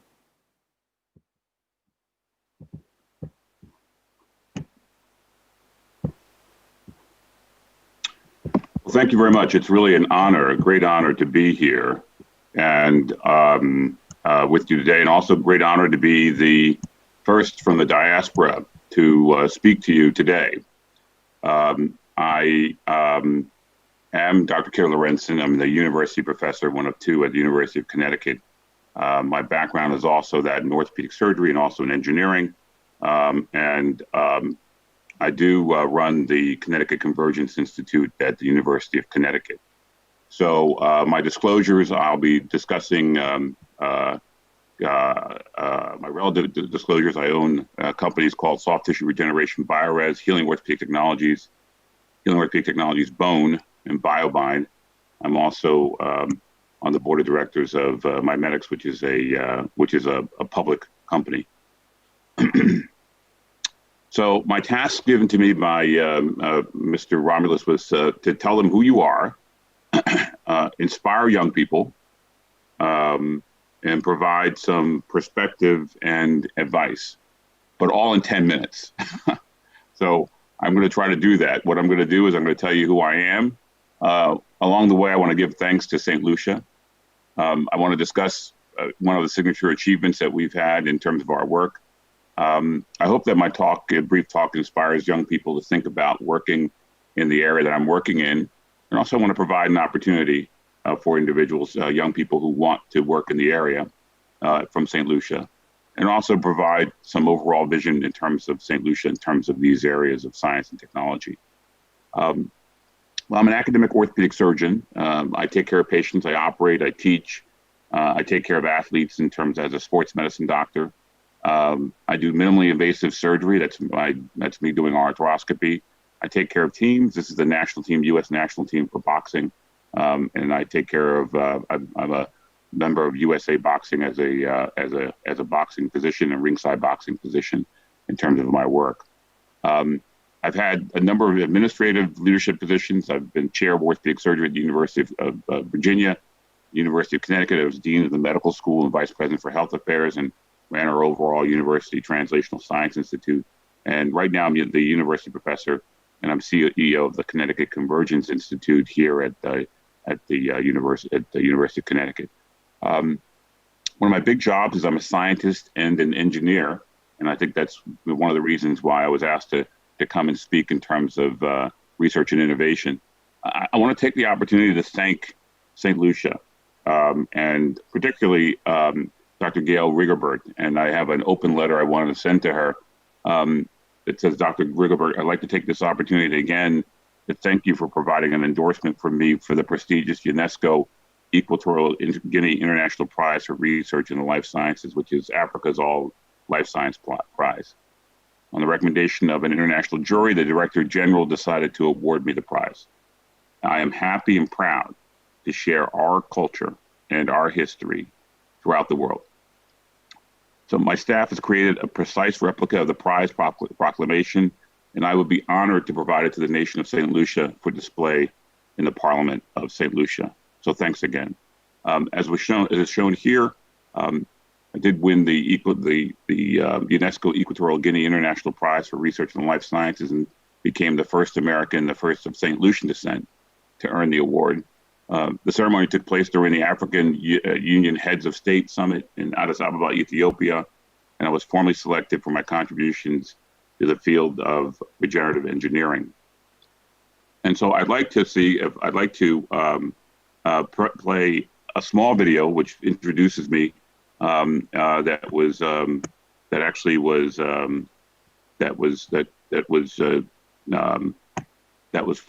by the individuals at UNESCO that talks about who I am and what I do and what my role is. Please let me know that if you can hear it, make sure you can hear it.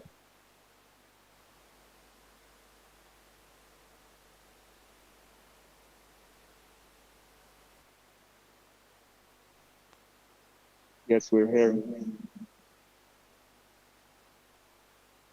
Can you hear it? Not.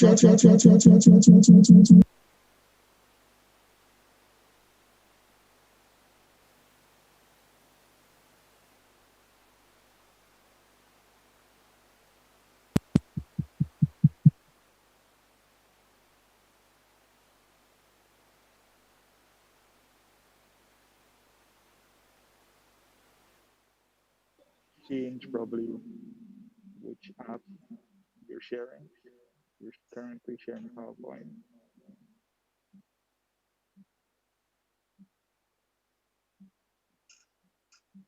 Is the video opening in another program?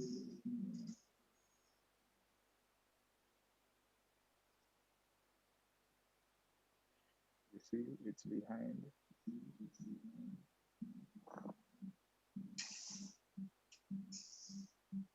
Sorry, Dr. Lorenzen, we're not seeing the video.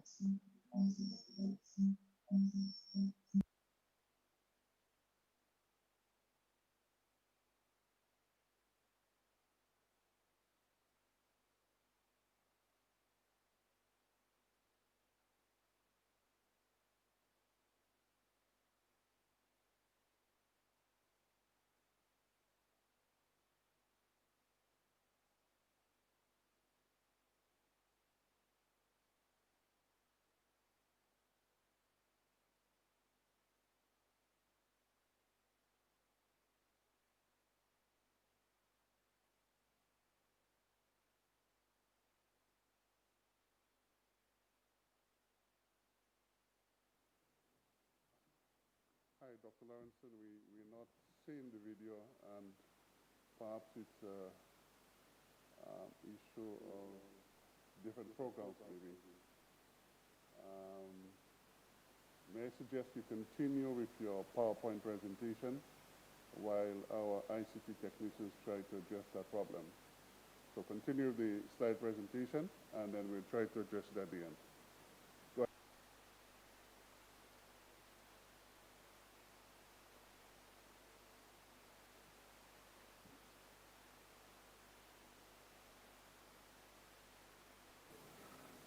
Am I muted?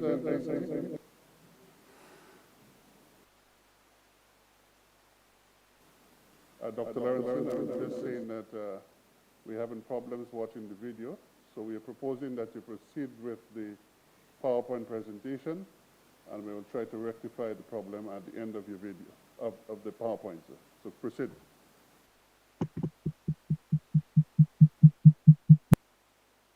I hope that everyone was able to see that. I think some people said they could not. I apologize if not. The video is actually on the UNESCO website under the UNESCO Equatorial Guinea Prize, which describes some of our work. And so this is what I do. I work in terms of the area of engineering new tissues. And in a piece in Science I wrote about 8 years ago, I spoke to the fact that we needed to invent a brand new field in terms of the work that we need to do. And that field is called regenerative engineering. And we define this as the convergence of advanced material science, stem cell science, physics, developmental biology, and clinical translation for the regeneration of complex tissues, organs, and organ systems. And we utilize these different technologies to do complex regeneration. I'll talk about one of the signature areas that we've worked on, and that's in the engineering ligaments. And as you know, the anterior cruciate ligament, you've heard about a person who's out for the season with a knee injury. It's usually the anterior cruciate ligament. It controls motion, acts as a stabilizer. And these injuries can lead to massive problems. And we've worked to engineer these matrices for ligament regeneration using our technology. This is what it looks like in 6 months when we implant it in the sheep. This is actually in the inside of a sheep knee. And we've been able to, using this regenerative engineering technique, create an engineered ligament that now has been in 7 years in man since in July 2020. For the work that I did in the engineered ligament and also for the work in terms of other tissues such as bone, I became a laureate of the National Medal of Technology and Innovation, receiving the National Medal of Technology and Innovation from President Obama in 2016. Was very, very, very proud of that. So our next work that we're doing is actually in regenerating whole limbs. We've started to do work in terms of limb regeneration. And the project is called the Hartford Engineering a Limb Project. And it's an ambitious goal to regenerate lost limbs in humans. And for the young people out there, this may seem like an ambitious goal, and it is. And you have to really aim high in order to be able to achieve. And also remember, you never know how strong you are until being strong is your only choice. And who said that? We know that's Bob Marley who said that. The other statement I tell my students is difficult, yes, impossible, never. Who said that? Actually, me. I said that. That's my phrase. So the convergence of these different areas, advanced materials science, stem cell science, physics, developmental biology, these are the areas that we work in terms of regeneration. We have a new book on regenerative engineering, a new textbook that's available. We have a new journal, Regenerative Engineering and Translational Medicine, that we've formed. And now we've created a new society, the Regenerative Engineering Society. It's actually the first society for everyone. It can not only scientists and engineers, but also lay people can join. And it's $20 under 20 to join. Our journal comes with a lay summary, and we have a K-12 newsletter. This is the website, aiche.org, to be able to join. This may be the first international society that was founded by a Black person. It definitely is the first international society that has a Black man's symbol, a hand, as the symbol for this society. So if there's interest, please join. I'd like to do something in terms of for St. Lucia with this, and my institute will provide 2-year memberships for the top 50 high school students in science in St. Lucia, as determined by the St. Lucian government. We'll provide 2-year memberships for the top 50 high school students to get them involved and get them interested in this area of regenerative engineering and these melding of these different areas of science and medicine, and to provide opportunities. We'll provide 2-year memberships for the students in the Regenerative Engineering Society. So science, technology, and innovation. In this last part, I want to talk about my vision for St. Lucia and in terms of where I think we can go. First, we need to build on the tradition of the intellectual excellence of St. Lucia. St. Lucia is known far and wide for its intellectual excellence, more Nobel Prize winners per capita than anywhere else in the world. And so this intellectual excellence that St. Lucia exhibits is not only a source of pride, but it's a source of strength, I think, for the country, and we should build upon that.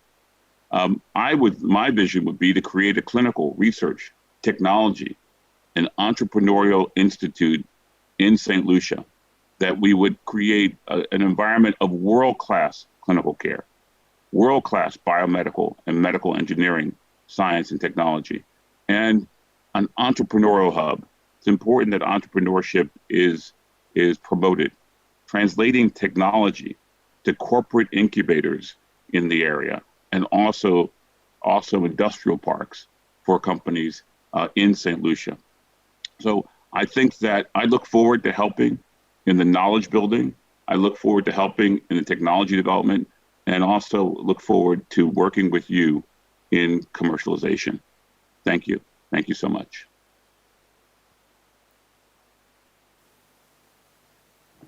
Thank you, Professor Cato. I've grown to know Professor Cato over the last 2 months as I spoke with him, and he decided to present. Thank you very much for that presentation.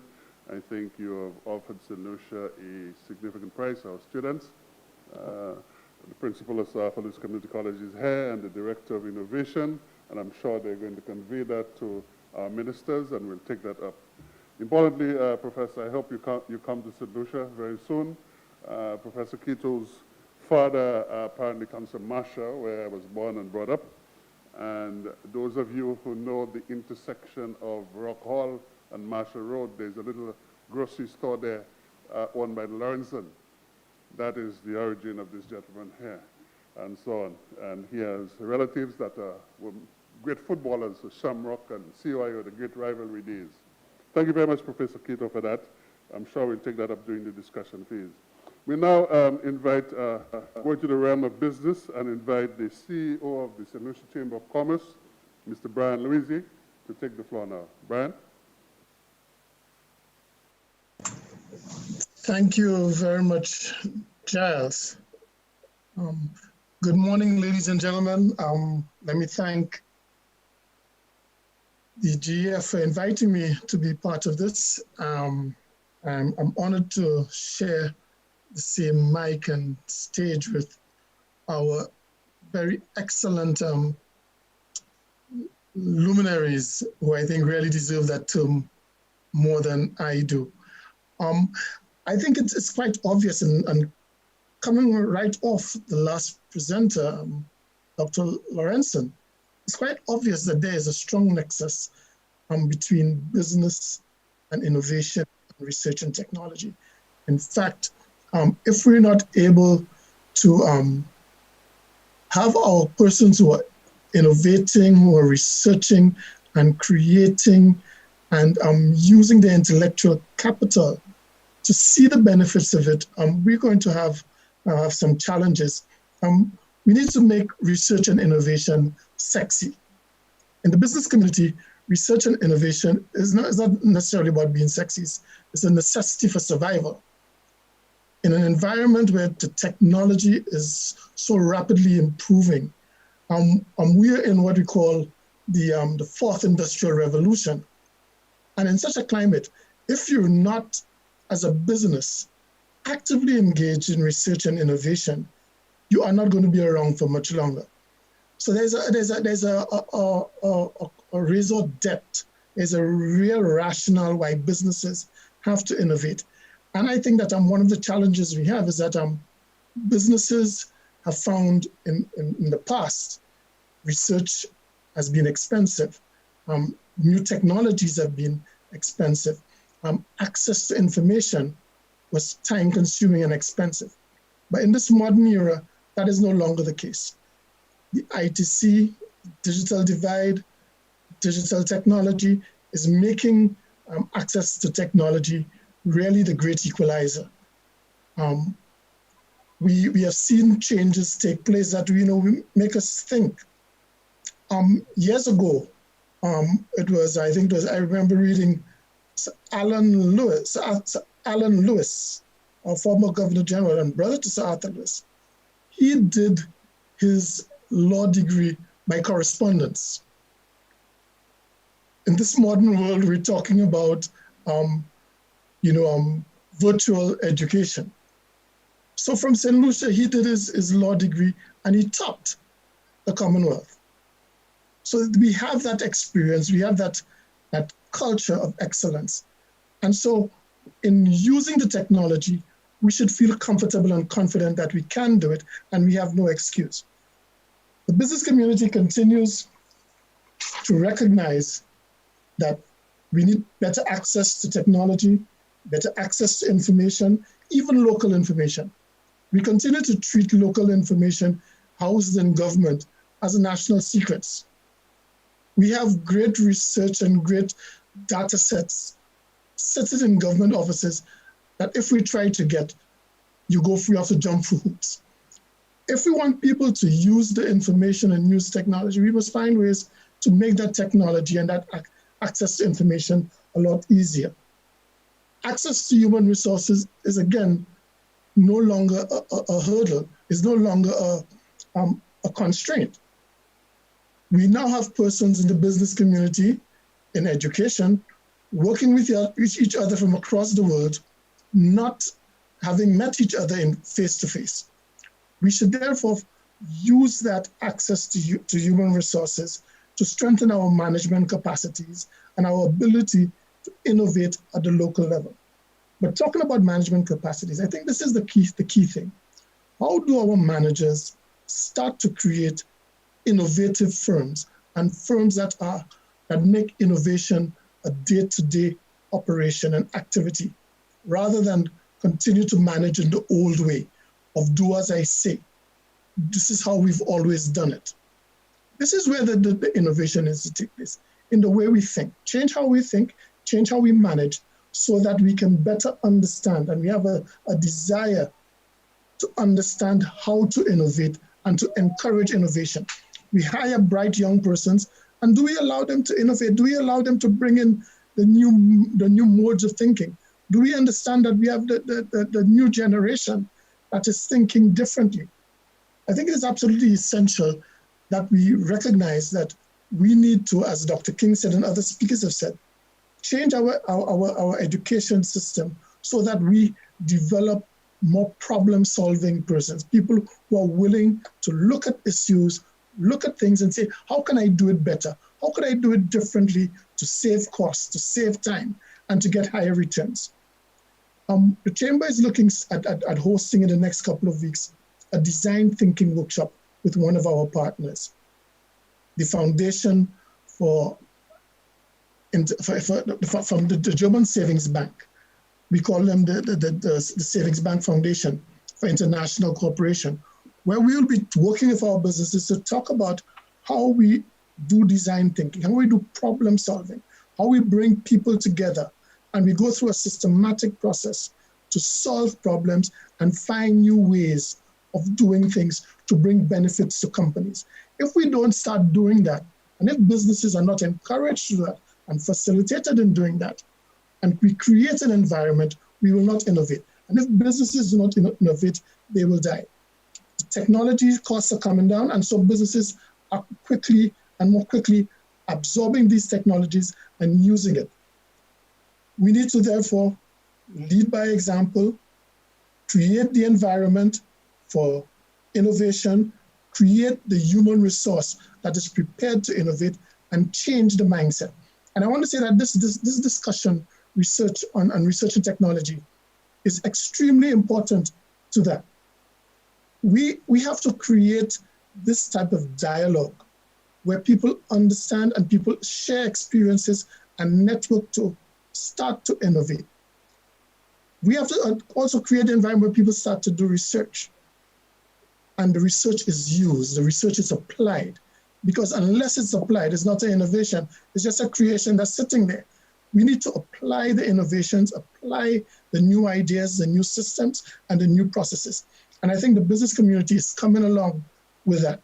But we need to create this environment, and I think this dialogue and discussion is the start of it. So I want to once again thank you, Giles, and thanks the GEF for inviting me, and thank you, the former presenters and those who are coming, for the fantastic ideas and the fantastic perspectives they have shared. And we need to keep this going and make this a regular event. Thank you very much. Thank you very much, Brian. As you spoke, I thought of a good friend of mine reminded me recently of what I used to hear when I was at Mona: publish or perish, innovate or die, which is essentially what you said. And our businesses must learn to develop new ideas, to reduce average cost of production, and reduce marginal costs and so on, to improve access to markets and so on. So your point is well taken, and the idea of design workshops are important to the things we do. We now move on now to Dr. Ezra Jabatis. Is Dr. Jabatis? I don't see him. Is he online? Dr. Ezra Jabatis. ICT is online? You can't find him. Okay, so we will go on. Mr. Morphilus James, unfortunately, is not well today. He just sent me an email this morning saying he couldn't make it. And therefore, we move to Dr. Adrian Augier. Adrian, as an economist and a man of the arts, we welcome you to the podium.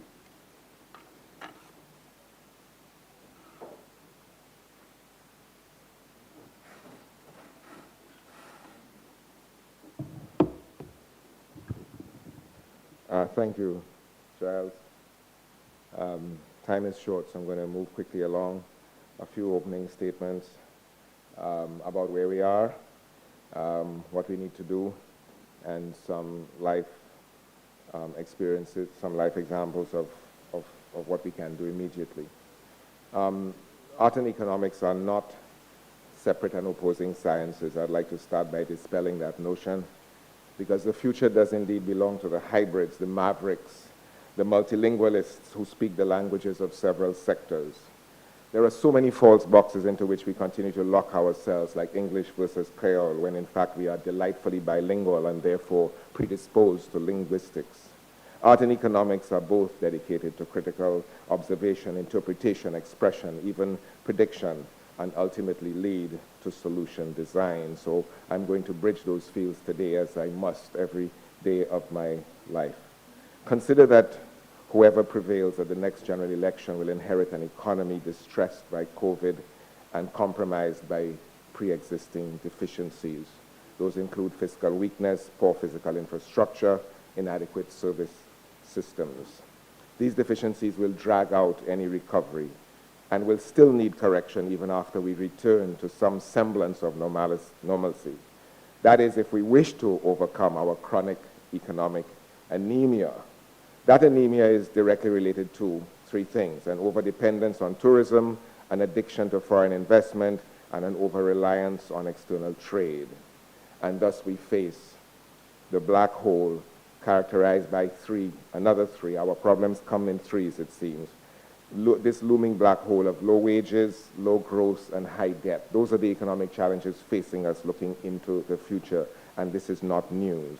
There are other issues as well, but I'm rushing ahead and trying to summarize them into categories. So, since there is no one out there proposing any quick fix, there is no vaccine for these economic ailments, the solutions must come from within. They must be suitably informed by global best practice, yes, but again, they must be driven by local research and adapted for relevance, effectiveness, and sustainability. That requires both critical and creative processes, requiring thought, observation, imagination, perception, change, innovation, and a constant openness to novel ideas and strategic adaptation. This is the science that we must now engage in. So I am so glad that we're having this conversation about research and innovation. And the unshackling of minds is potentially our highest priority, as Dr. King so eloquently said at the opening of this session. And at some stage, we must address the impact of religion on contemporary notions of self-determination. These things are often at odds with our future direction, and they present similar constraints as the wholesale adoption of the Westminster system, also mentioned earlier today. We need to address these uncomfortable truths. The solutions we need are not textbook miracles. They have to be scientifically designed by us, created by us, implemented by us, managed with more than stats and graphs and faceless econometric models, as important as these may be. They have to be managed as much with science as with a new humanity, a sense of equity and justice, a notion of economic dignity which goes beyond individual ownership and begins to consider concepts of communal ownership, shared responsibility. In these presumed microcosms, which are in fact vast ocean states with untold resources of talent, diversity, humanity, creativity, we need primarily to reimagine ourselves, to give meaning to those values which give meaning to us and relevance to our society, allowing us to move from survival of the fittest to no child, no elder, no citizen left behind or excluded. Hence the need for functional courts, universal health, viable schools, and the teaching of ethics and civics, literature, geography, history, and art. In our emerging nation, it is especially important to dream, to collectively believe in the possibility of new and better and more, and this is what innovation does for us. Given our meager origins and our vulnerable circumstances, there is no other way to rationally, to scientifically address our future, and settling for the ordinary, the unimaginative, is at odds with progress and change. Our advancement must be powered by an intelligence of history, identity, culture, art, science, which together provoke us to rise, plunge, explore, and reveal the unsprung potential of both sower and seed. These are the well springs of our humanity. If we don't do this, then all we are left with is the violence which plagues us now. That violence derives primarily from a poverty of imagination, not necessarily at grassroots level where survival is a process of daily innovation, but like Giles's grandmother and the biscuit tin, heat, tolerance of metal and dough, air circulation, temperature regulation, energy source, and the delicious reward of baseline cake. So the poverty of imagination is not necessarily there, but there's a whole generation of bright, tech-savvy young people dying for want of attention, funding, an open mind, an open door, an open window, someone to support them make that journey into the future. But there is a poverty of imagination among those whose task it is to lead institutions, to shape policy, change processes, and solve problems, and sometimes just to allocate resources appropriately to the sustainable betterment of people, because there really is nothing else really matters. So regarding innovation, a few solutions which need to be leveraged and soon. In the arts and entertainment sector where I earn my living, we are looking to the conversion of live arts to digital content for global distribution. Technological support there is urgently needed. Dr. King spoke of unshackling minds, as I mentioned earlier. Research into St. Lucian music. I work with musicians every day, or very often, who do not have any idea of what the St. Lucian songbook is. And so the question is, whose song will they sing when they sit at their digital keyboards and they sit in their virtual studios? What will they produce and where will it come from? Researching the history of ourselves, our families, our villages is directly related to land use policy, for example, and why things are the way they are and who owns what and when will this change. And these are the economic hegemonies that perpetuate the status quo, the economic imbalance which we need to address if we are to move ahead as a country. It also reemphasizes the lost redistributive functions of government, which seem to be not a priority anymore. But these are the things we need to research and innovate around. In food and agriculture, the development of tech-based equity models to drive idle money, largely domestic dollars, into agricultural production, particularly high-end organics and exotics. The allocation of idle lands to innovative agriculture using a land bank app that will facilitate peer-to-peer linkages and mimics the Uber model of bringing users and owners together. Guru, a technology developed by a young St. Lucian, a technology which links producers and consumers with real-time and predictive information regarding supply, demand, pricing, and availability of food.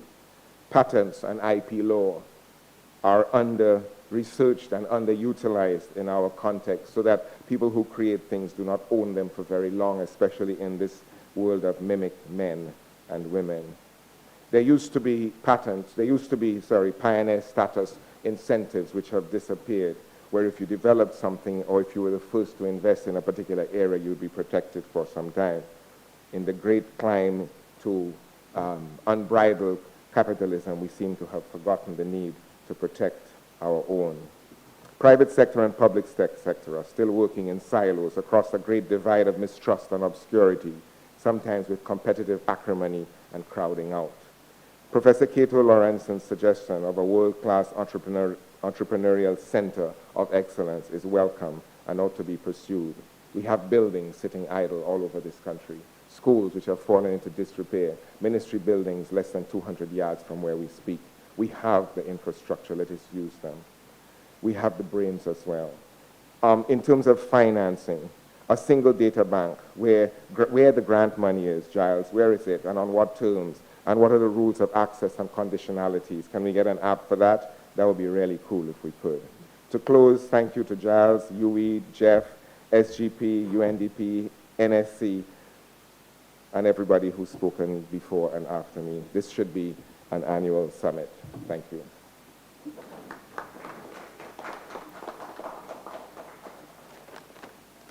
If I had a guitar, I'd play a few chords during your presentation. I think there was a musical somewhere in between there, you know. The melodies were there, the ups and the downs, the minors and the majors. Thank you, Adrian. Thank you, Adrian, on Shackle Minds and call for us in St. Lucia to create our future, to have the force and the inner strength to create the futures that we all desire, to attend to the needs of our young people and create the environment for blossoming into world-class leaders. And when we look at people like our Professor Cato Lawrenson, we can have somebody has climbed the ladders of success and we can look up to, and who can help to pull us up as well, and so on. So thank you, Adrian, for that melody of progress, maybe, you might call it. Thank you very much.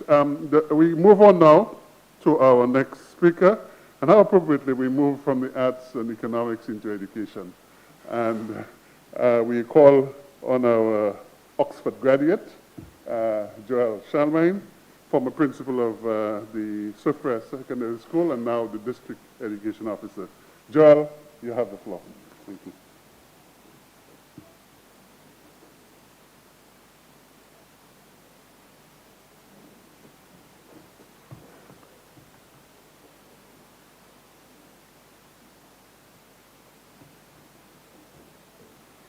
Protocol already established. A wonderful morning to all of you. Permit me to veer you from the beautiful presentation by Dr. Auger on economics and arts and direct your attention to perhaps the most important sector of our economy, education, which produced the caliber of people we have here in this room, physically and online. As a caveat, this topic is big, and 5 minutes does not really allow for in-depth examination and report on research and innovation in education. I will shallowly scrape the surface, but if I go overboard, I beg your indulgence. If COVID-19 is the litmus test of the strengths of systems and structures, it has certainly stripped our education system naked, revealing through panoramic lens the inadequacies, inefficiencies, and misalignment to the ideals of the 21st century classroom. More glaring is the incontrovertible difficulties of transitioning to remote learning, which demands a device, first of all, internet connectivity, mastery of an online teaching platform and other teaching learning technologies, basic computer skills, and a superb ability to deliver quality and effective instruction, ensuring that no child is left behind. Number 4 and 9 of the projected 2030 Sustainable Development Goals. With the realities that present themselves in this pandemic, we ask, how far are we from these ideals? Were we kidding ourselves 8 months ago that we were making significant strides in these directions? The litany of tragedies brought on by COVID-19 to our education system questions the extent of reform we have undergone and innovation we needed to refine our education system.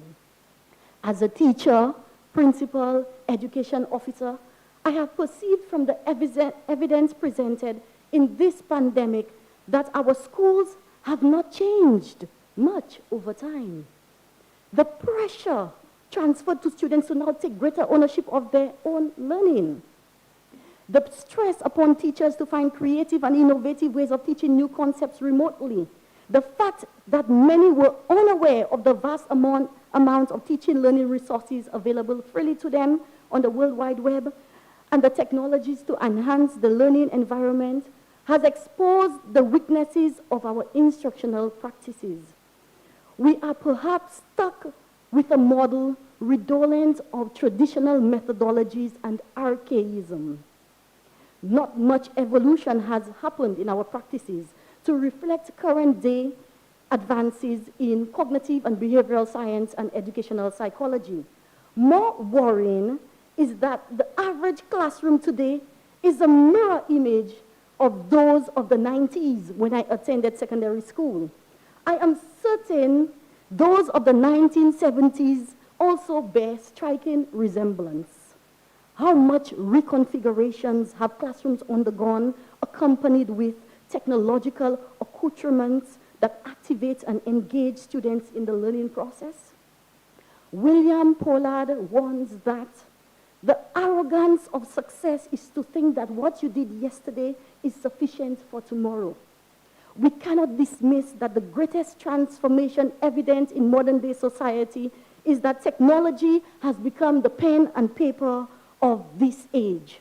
Alvin Toffler explains it nicely in saying, the illiterate of the 21st century will not be those who cannot read and write, but those who cannot learn, unlearn, and relearn.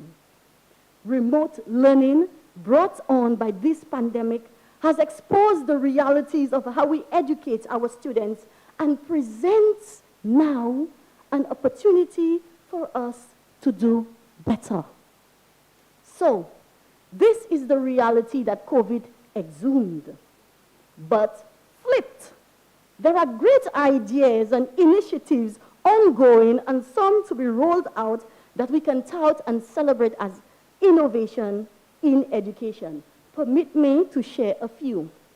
One, computer coding and robotics funded by USAID for secondary schools piloted a coding and robotics program.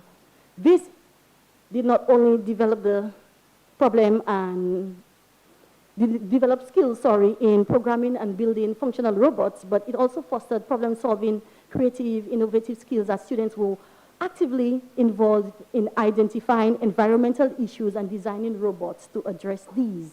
Number two, Profuturo Education, funded by OAS and the Profuturo Foundations of Spain. 12 primary schools on island stand to benefit from an implementation of technology in education initiative.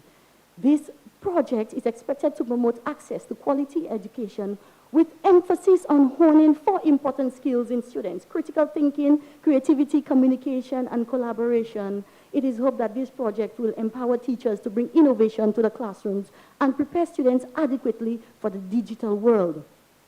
Equipment have been received by the schools. Presently, 2 teachers per primary school in St. Lucia, all schools included, are undergoing webinar training in teaching learning methodologies to deliver more effectively in the classroom. My District 8 will start tomorrow till Thursday. 3, e-books. Previously, 13 schools benefited from this initiative in the 3rd term of the last academic year. Presently, this is being rolled out in more schools. The beauty of this is not just the cost savings to parents not having to purchase textbooks, but the utility of a virtual lab for students to conduct experiments,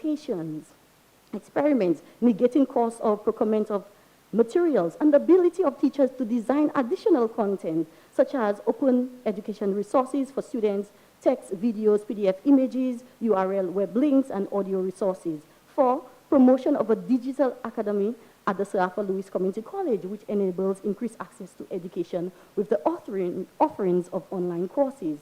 5, Digital Leadership Education Initiative. We had teachers and students across 22 schools receiving skills training and exposure to C Delta. And I would like to throw in there Raspberry Pi and STEM, teaching, learning skills to be more effective in areas such as science, technology, engineering, and mathematics. And 7, Smart Classroom Project. 5 schools are in the vanguard of educational reform and development with a Smart Classroom Project funded through the Taiwan ICDF project for ICT in education in St. Lucia. This project, when rolled out, will include collaborative teaching, twinning with a school in Taiwan in areas such as mathematics, foreign languages and sciences, an educational portal, and an online teaching platform. I must say a diverse range of teaching materials have already been received by the schools, and presently teachers of the pilot schools are undergoing digital education training with the Sir Arthur Lewis Community College. So, as it can be noted, exciting things are happening in line with education, innovation in education, the pursuit of which is primarily to engage or enable students to attain their full potential in an educational environment which is more inclusive, equitable, and which leverages new methods for instruction and learning. It is regrettable that implementation of these has been halted by COVID. We hope to see a great change in the education landscape in the future. Our interest then, ladies and gentlemen, should be to measure innovation, monitor it systematically, and evaluate the extent to which these innovations are linked to better educational outcomes, improved students' well-being, bridging the achievement gap, improving teacher efficacy, to name a few. This would reciprocally help policymakers to better target interventions and resources and give feedback on whether education reforms do translate to actual change in educational practices as anticipated. The apparent pressure, distress, and possible depression experienced by teachers to unearth the most creative and innovative ways to teach students remotely shows that we seriously need to focus on pedagogical innovation. We should not be scared to become innovative because COVID has bargained alternative teaching methodologies to effectively introduce new content to students other than the chalk and talk approach. But being innovative, creative in the classroom should be interwoven in our educational practices, not just for the duration of COVID, but afterwards as well. Educators need to be more results-oriented. It is time that education governance demands serious accountability of teachers, principals, and education officers for the caliber of students they produce. Now, with regard to research, I know I have exhausted my 5 minutes a long time ago and loaned additional time from you. So I will endeavor to throttle on this point. Inarguably, research informs and guides policy. One would argue that a vast amount of research has already been conducted on the education system in St. Lucia, all of which would be contextually and culturally relevant as they have focused on an aspect of instruction, school operations, impact of educational policies, to name a few. For a degree in education, just imagine, a research paper is required at all levels, bachelor's, master's, doctoral. It suggests that every graduate teacher or educator in St. Lucia would have engaged in research. Not to mention nationals who reside overseas and non-nationals who have converged on our shores to research an aspect of education in St. Lucia. But the thought-provoking question is, how accessible are these research papers? Where are they stored? Do we even have an archive of research that has been done in St. Lucia? There is a growing body of theories which underscores the inextricable link between research and innovation. An aspect of education may investigate, for example, the impact of a particular teaching methodology on student learning. It is expected in these research papers, prescriptions for change or improvements should be made. This is where innovation is introduced. But who keeps stock that change is effectuated? I would like to recommend, just as Dr. Kito Lorenzen mentioned, the establishment of a research center in St. Lucia, one that will oversee research in many areas: education, applied sciences, sociology, anthropology, to name a few. Research papers, including the theses, dissertations, can be stored and accessible there. Exceptional researchers could be employed to conduct research in their area of specialization. There are great researchers in St. Lucia. Take myself, for example. I hold a Master of Science with distinction in Applied Linguistics and Second Language Acquisition with the University of Oxford, and the award for best research in that program in that year, a research of publishable quality. Have my knowledge and skills in research been tapped post-Oxford? Sadly, no. I have wilted. With a research center on environment that values research to inform policies or decisions like England, I am confident that this would ignite interest in and encourage research and innovation. Now, how can we ignite interest of young people in research and innovation during their formative years and beyond? Truth be told, research is included in the curriculum. Students as early as grade 2, grade 4 with MST and grades 5 and 6 with CPA are expected to complete a research paper on SBA. Likewise, every subject at the CXC level, except the foreign languages, has an SBA which engages students in investigations. In these SBAs, students pursue solutions to problems by asking questions, designing plans, carrying out experimentations, creating artifacts, making inferences based on data collected, communicating findings. The tenet of project-based learning lies in real-life application of the research. The reward of early involvement of students in research is the nurturing of their critical thinking, problem-solving skills, awakening in them creativity, innovation, passion, ingenuity. Though these are the intentions, we hear the recurring lamentations of employers that secondary school graduates lack the level of critical thinking and other soft skills demanded for workplace competencies. This questions the teaching methodologies used and the extent to which we give students more agency in their learning. It calls us educators to return to the drawing board and architecture a better way of doing. I want to end by saying research and innovation evokes a renaissance of wisdom, a transformation from an intellectual exercise, research, to imagining practical education reform supported by actual execution of projects, initiative to derive a better way of doing innovation. The symbiosis between research and innovation is crucial. The powers above which institute rules and policies to govern education must steer us on the right path. I thank you.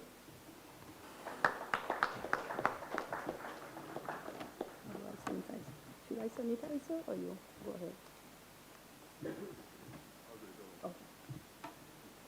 Thank you very much, Joel, for this presentation that was eye-opening, mind-opening, head-opening, and everything.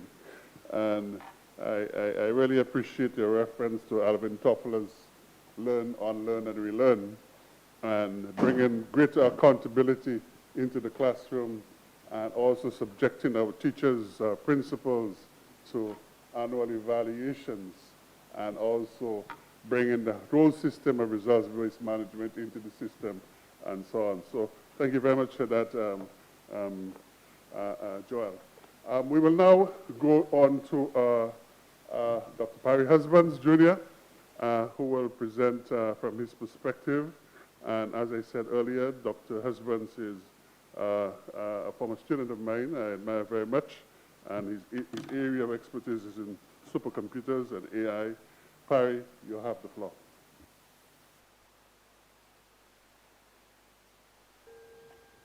Thank you. Sorry. Thank you very much. Good morning. Thank you for giving me the opportunity to speak about my field, my story, challenges and opportunities. I'm Parry Husbands, and my area of research is parallel scientific computing. And by this, I mean we harness the power of a large number of computers working together to solve problems in science. Areas include, climate simulation, material science, which is engineering materials to have particular properties, other areas of physics, mechanical engineering, drug discovery, epidemiology, economics, energy, the list goes on. What links all of these together, of course, is the mathematics. We can computationally solve a variety of problems by reusing software for performing basic mathematical operations and solving different types of equations. And the challenge, of course, is to put these together in an efficient way. And this is, what initially drew me to the area. It's enabling technology. One famous example involved a program that started out in weapons testing, right? How it was used by the U.S. military. How seeing how objects behave when they collide at high speed. Okay, but then it got used to design safer cars. because it's cheaper and more effective to simulate crashes in computers instead of building real prototypes. Ultimately, it was adapted to study how juice boxes deform, making them less likely to fail, and so impacting a product that's used by millions and millions of people. And now a lot of the techniques that have been developed in parallel computing now find a home in machine learning and artificial intelligence. Uh, but I guess I'll say a little bit more about my story. How did I start? Right. Initially, I learned to code at a summer program between Form 3 and Form 4 at Mango Information Systems on Chaussee Road. I don't know if any of you remember it. And it was taught by a friend who was a few years ahead of me at school. And with this basic knowledge, I even managed to get a little job locally doing some programming tasks for business. Because I did a double major in math and computer science at the beginning of my graduate studies, I looked for a specialty that combined the two. After starting first in more theoretical computer science, I took some classes in scientific computing and started research with a professor who was incredibly supportive and incidentally continues to be a collaborator to this day. Since then, I've performed research in an academic setting in a public research lab that's owned by the US Department of Energy. But in the last, say, 10 to 15 years, I've mostly been producing software. First at interactive supercomputing, which was built on my PhD research in trying to make high performance computing user-friendly. Then at Microsoft, and now I work at Light Matter, a company that is building a new type of computing device for artificial intelligence applications based on manipulating light instead of using silicon transistors. But in thinking about challenges to research and innovation, in addition to a lot of the topics that have already been discussed, a few came to mind, and I guess these are in some sense universal. One is acquiring the skills, learning the craft, demystifying the process. Is research and innovation accessible to just a few, or is it something that many all of us can participate in? Obtaining the infrastructure for experimentation is a challenge, as well as support and getting started in the field. Compared to when I was growing up, long ago, and this was before the smartphone, and many barriers have been lowered through recent advances in telecommunications and computing. As we all know, resources for online learning have exploded, and a lot of information is just a search away. And now it's possible to access many different kinds of learning materials and gain certification in a variety of subjects. There was a famous example from a Stanford online course where the professor remarked that many of the best solutions didn't come from the Stanford students, came from people on the other side of the world. But that's only the beginning of the journey, taking the classes. Progressing as a researcher, however, takes practice and guidance, and this is still a scarce resource. And I'm very grateful to have been around, and I had the opportunity to learn from some truly world-class practitioners, in Toronto, at MIT, and also at UC Berkeley. Maybe 15, 20 years ago, to do research in my field, one had to be associated with a major computing center, because that's where all the big computers were. The national labs and some universities. But now, we have cloud computing, and infrastructure is generally available, although cost to rent the equipment is still a challenge. Data, which is the raw material for a lot of research, is also getting to be more accessible. As an example, ImageNet, which is a freely available database of labeled images. This is a dog, this is a cat, has really helped accelerate the field of artificial intelligence. One of the big developments in computing has been free and open source software, where designs and instructions for software programs are available to everyone. And it has made it possible not only to learn how software is constructed, but to modify, customize, and adapt to different uses. I'd also like to note that the move to more open access publication has also helped in this regard. So I think the general trend has been to democratize computer science and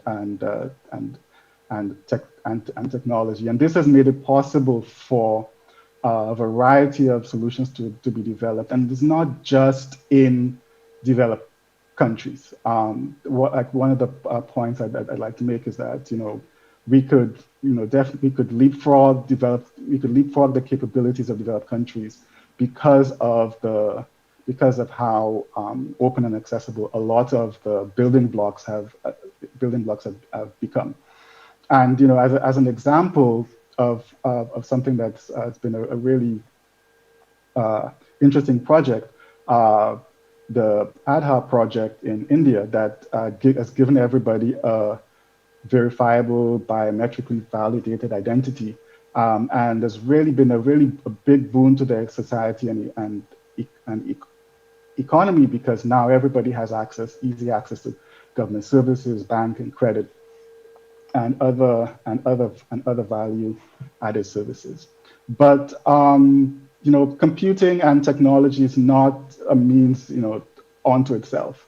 I hope that this initiative gives us the opportunity to continue to bring together and nurture interdisciplinary teams to develop locally relevant solutions. And thank you once again for the invitation to participate, and I hope I can contribute in the future in any way that I can.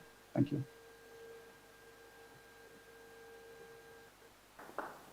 Thank you very much, Barry.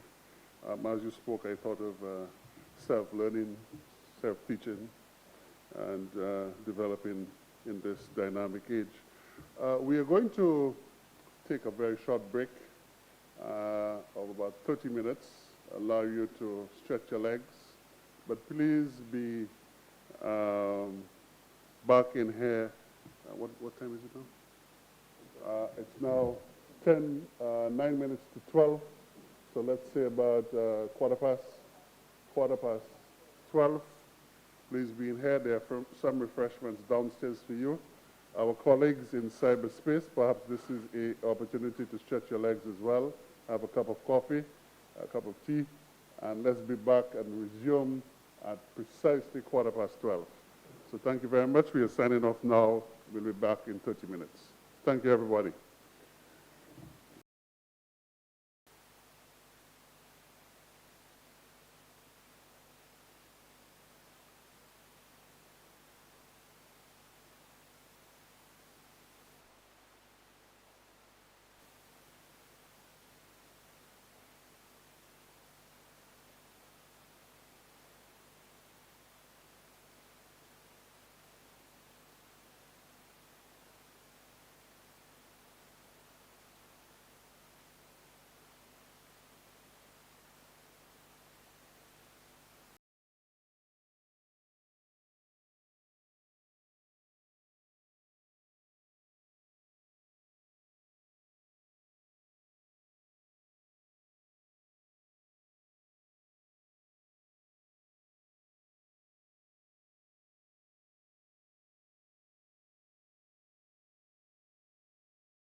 Thank you, Madam Chairperson. Welcome back, Luminaries, local and international. We will move right into the presentations immediately. I hope Dr. Mary-Louise Felix is there. She's an expert in, excuse me, science marine biology. Dr. Mary-Louise Felix, you have the floor.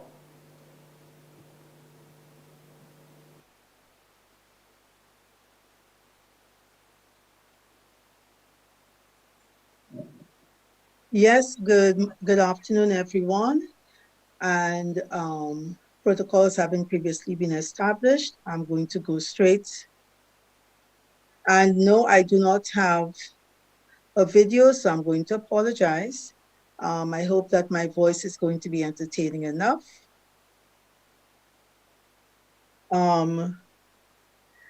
What I wish to touch on today, there have been a number of presentations on all the wonderful things that we do know that we can achieve in St. Lucia. And we are very fortunate that a lot has been achieved by a number of persons. However, we do recognize the shortcomings that we face, both in research and innovation, in not just science, but also with regards to social sciences, with regards to the arts, with regards to culture. We've also heard of the many efforts being made, the amount of research into identifying how can we do better, and the many efforts being made for us to improve on this. If I am to focus on our education program, because the question begs, why are we not more innovative? Why is it with all the research as to how we can improve on our productivity and innovation, we are still failing to do so? Why is it that we seem to know where we want to go? We even know, to some extent, what we need to do, and yet it is not happening. We can also ask the question that we are putting certain efforts forward, but we do not seem to be getting the desired results. I lecture at the St. Louis Community College, and I therefore find myself engaging with young persons who, for the most part, we believe are the cream of the crop. They have been able to overcome many of the challenges that several of our students are facing, in that they've been able to reach this point of tertiary education. However, when asked to take the first step, to step out of the box, to develop research ideas and innovation, these same students who have achieved so much are either, and in the past I said they're unwilling, but sometimes, or right now, I question, are they able to do so? Are they able to think independently from what they are fed by the lecturers, or by the books, or by the television, or by the internet?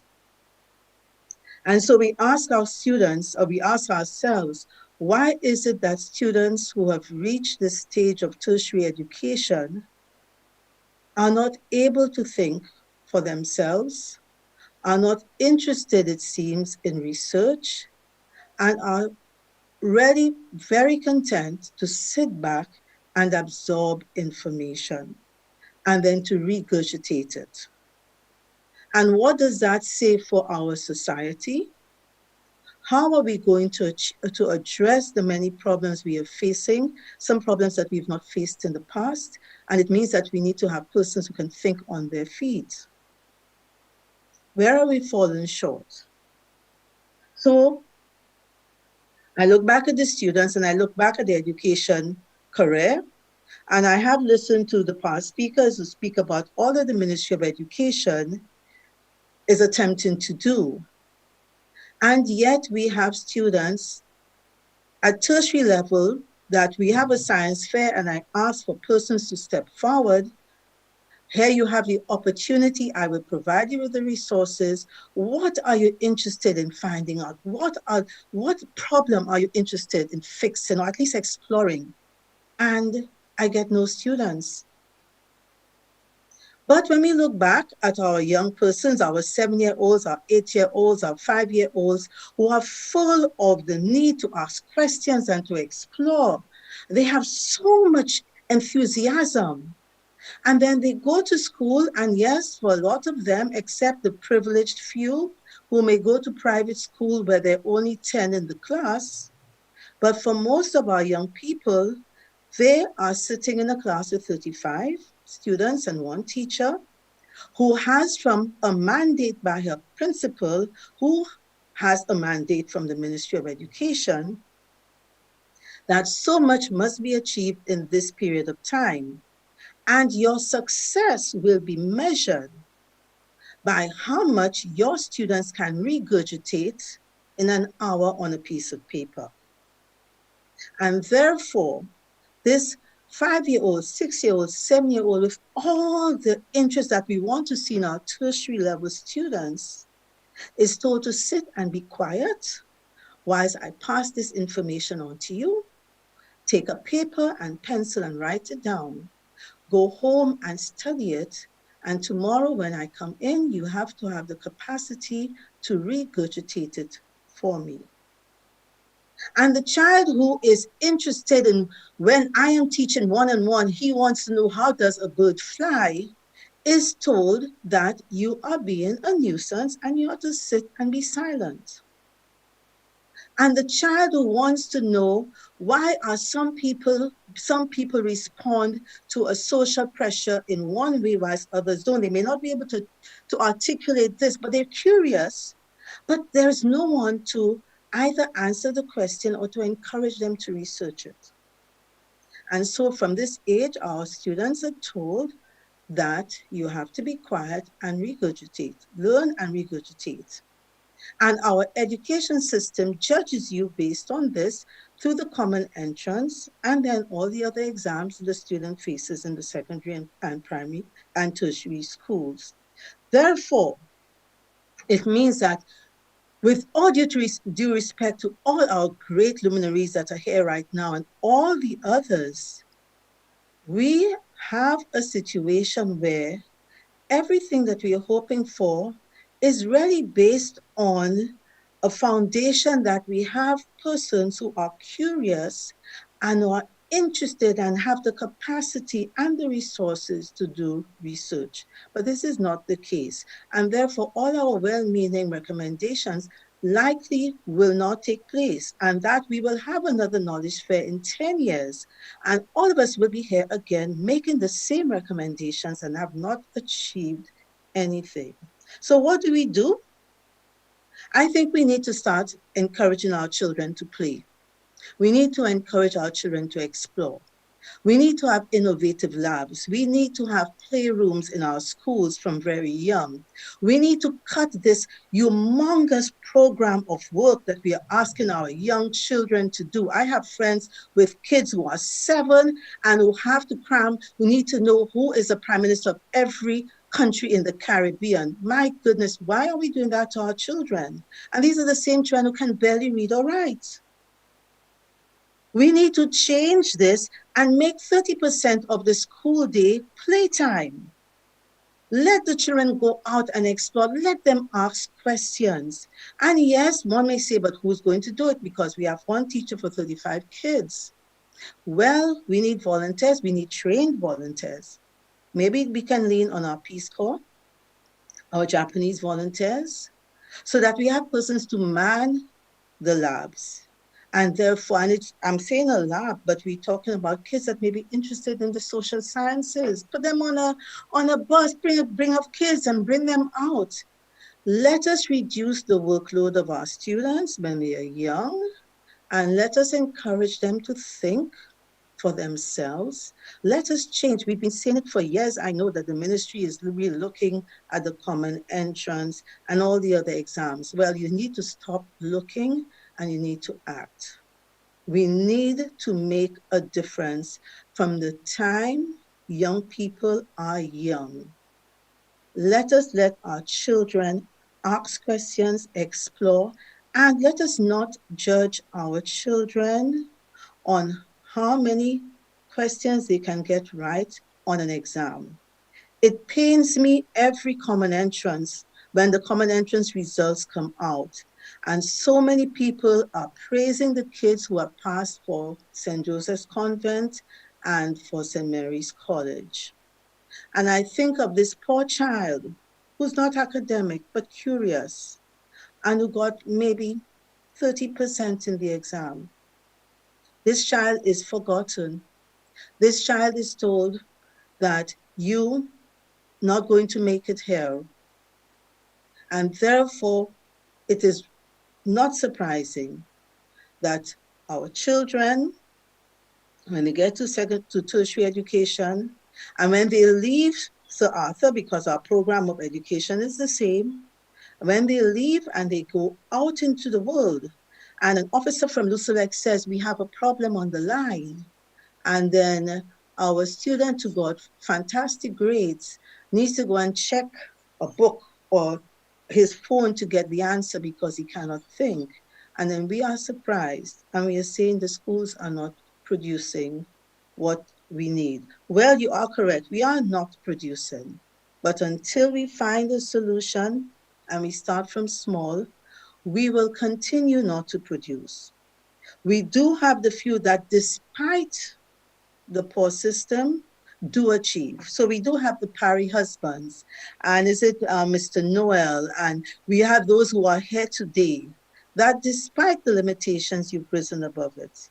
But very few students are going to be able to follow in your footsteps. So those of you in the private sector, because the Ministry of Education cannot do it alone, the Ministry of Education cannot afford really to put an innovative lab in every school without the input and the stepping forward of the private sector and our businesses. So my final words are that we do need to see a change, and a change has to start from very young, but we do need a lot of support from the private sector to make it happen. And we do need the persons in the Ministry of Education to themselves step out of the box and start to look at real solutions to the real problems we face. Thank you.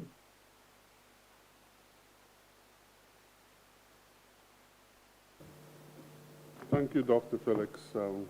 As you spoke, I thought of a period in our lives when maybe the school system is killing our initiative.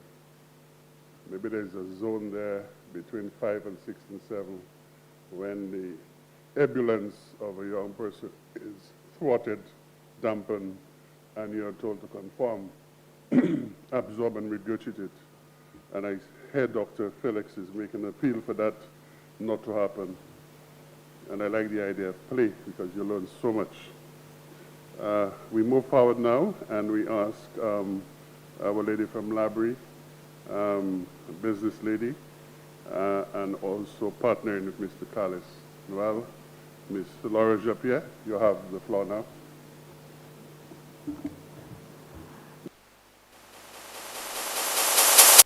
The chair is going to be brutal with the time, because we do have to move along, so I'm going to be very, yes, with the time, including the time for our chair in between. The chair has the duty of trying to put everything in context, but I do wish all speeches would shorten. Thank you. Is it because it's me? Before I begin my presentation, I just want to say to Dr. Marie Louise Felix that I felt that she was speaking about my partner, Mr. Carlos Noel, and I am so thankful every day that he was not a sit down and listen child, and that he grew up to be the innovator that he is. Thank God for that. There's a lot to be said for children who buck the rules at an early age. They're not being miserable, they're not being troublesome, they're not being disobedient. They just know from an early age what their destiny is supposed to be. So thank God for that. Permit me to adopt the protocol already established. My name is Laura Japierre, and I am indeed the other half of Invictus. We are a climate change adaptation company, and our focus is on smart ocean technologies. I think by now you would know that our first product is the Life Cube, and we're very proud of that. We recently have won the Get in the Ring St. Lucia edition, and we are on our way, hopefully, God willing and COVID willing, to Montreal in February, so look out for our journey to Montreal. Enterprises worldwide are constantly bombarded with ongoing disruptions, be it technologies where we move from manual to automation, or biological, and we're experiencing that right now, the pandemic, the novel coronavirus, COVID-19, or biospheric climate change. Entrepreneurs are now tasked with the responsibility of quickly responding to these disruptions. R&D is crucial to innovation and a key factor in developing new competitive advantages. For companies such as ours, Invictus, it is the holy grail. How do we parlay the three pillars of sustainability, profits, the planet, and people into products, solutions that would enable consumers, clients, customers to meet their needs and requirements without impinging upon the requirements and the needs of those to come? We need to have buy-in.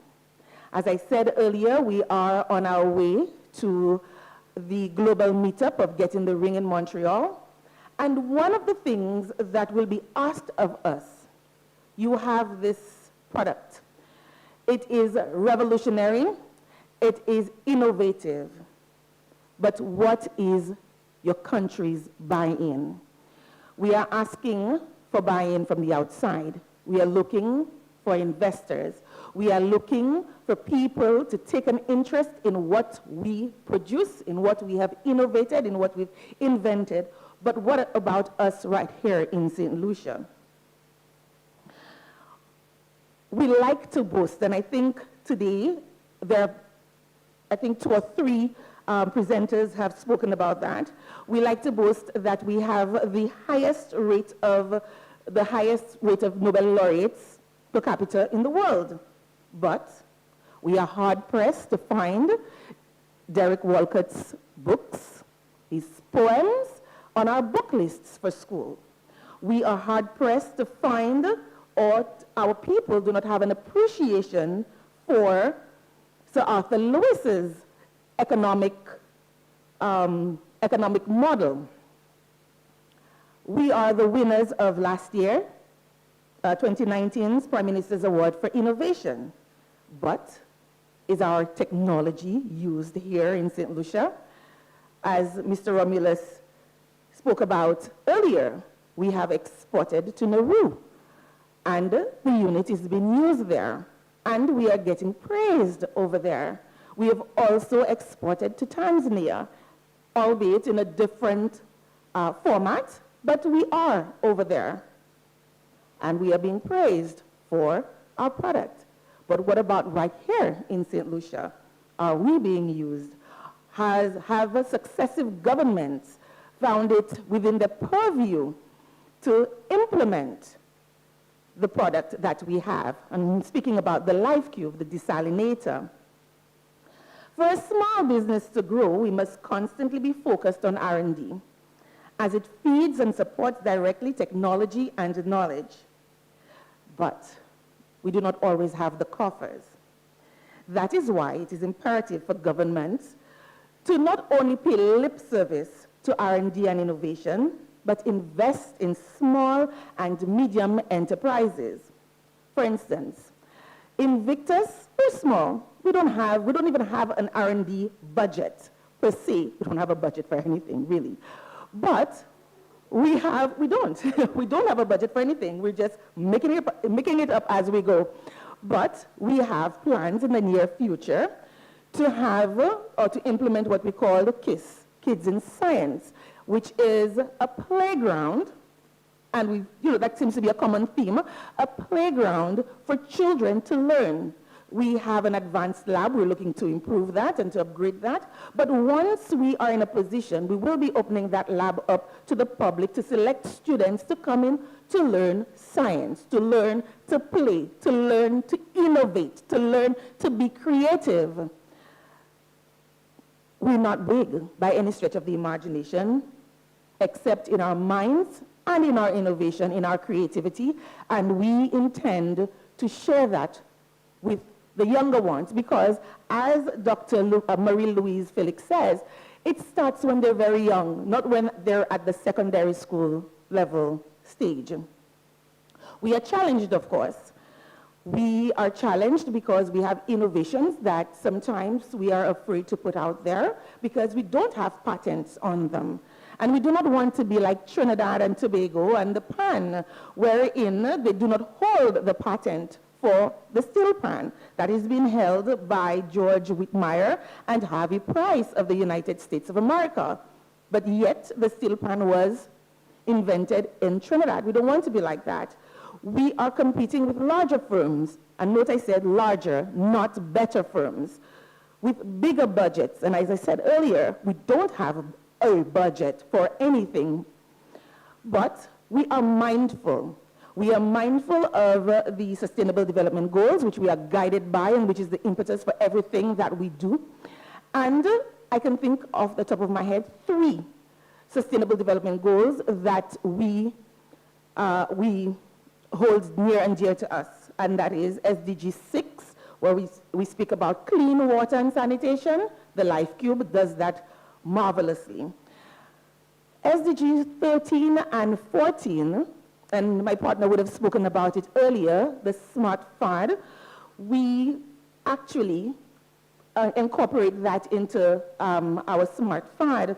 And SDG 13 speaks to climate change adaptation and its impacts. We do that with the Life Cube as well as the Smart FAD, as well as SDG 14, which speaks to sustainable use of our oceans. And guess what? We also have an app for that. We do that with the Life Cube and the Smart FAD, after all. We are a climate change adaptation company, and we focus on smart ocean technologies. Now, the curious thing about SDG 14, sustainable use of our oceans, it feeds into SDG 1, which speaks to no poverty, and SDG 2, which speaks to zero hunger, because once we can sustain ourselves with our fish, that is, we're speaking about our food, and we're speaking about having more food so that we can feed our nation. No poverty, zero hunger. We have it in our 238 square miles to do something to impact not just our lives, but the lives of persons around the world. Let us not let it die. Let us not let it be a soundbite that we have innovative people. Let us show the world we have innovative people and we're doing something about it. Thank you. Thank you, Laura, especially for remaining within the time. Thank you, Laura, for your presentation and connecting everything to the SDGs and the importance of patents. I think we have an attorney who's going to be speaking later on, and perhaps she would bring that up as an issue, as a point of rectification. I would like to now welcome Richard Matthias, who is an apiculturist by nature. He's studying to be a master beekeeper at Cornell University now, and I have a pleasure in welcoming you to the podium. Welcome.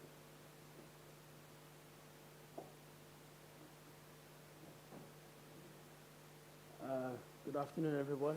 I would like to follow already established protocol.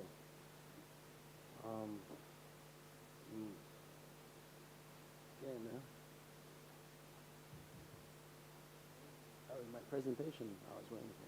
There we go. Thank you. Okay, so my name is Richard Matthias. I am the president of the Ainola Apiculture Collective. And apiculture, by its name, we specialize and focus on bees. Next slide, please.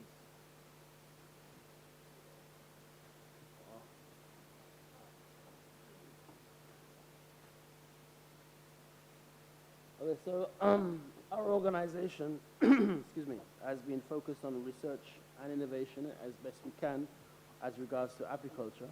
And over the last 18 months, we've been running a hive monitoring program where we look at 4 variables in beehives: the brood temperature, humidity, the weight, and the acoustics that come from the hive, in order to try to establish the optimal conditions for a beehive and to analyze it and cross-reference that data to see if we can find correlations between what's happening in the current climate change environment. We also have a selective breeding program, which we select the best colonies. We produce queens from the best colonies on the island, and we crossbreed them and to try to establish if we can get better producing stock. And we've also focused on value-added products from the hive of higher value, which we can obviously profit better from. So in our research and innovation, as I said, we've looked at hive monitors. We use a system called the RNA hive monitoring system out of the UK.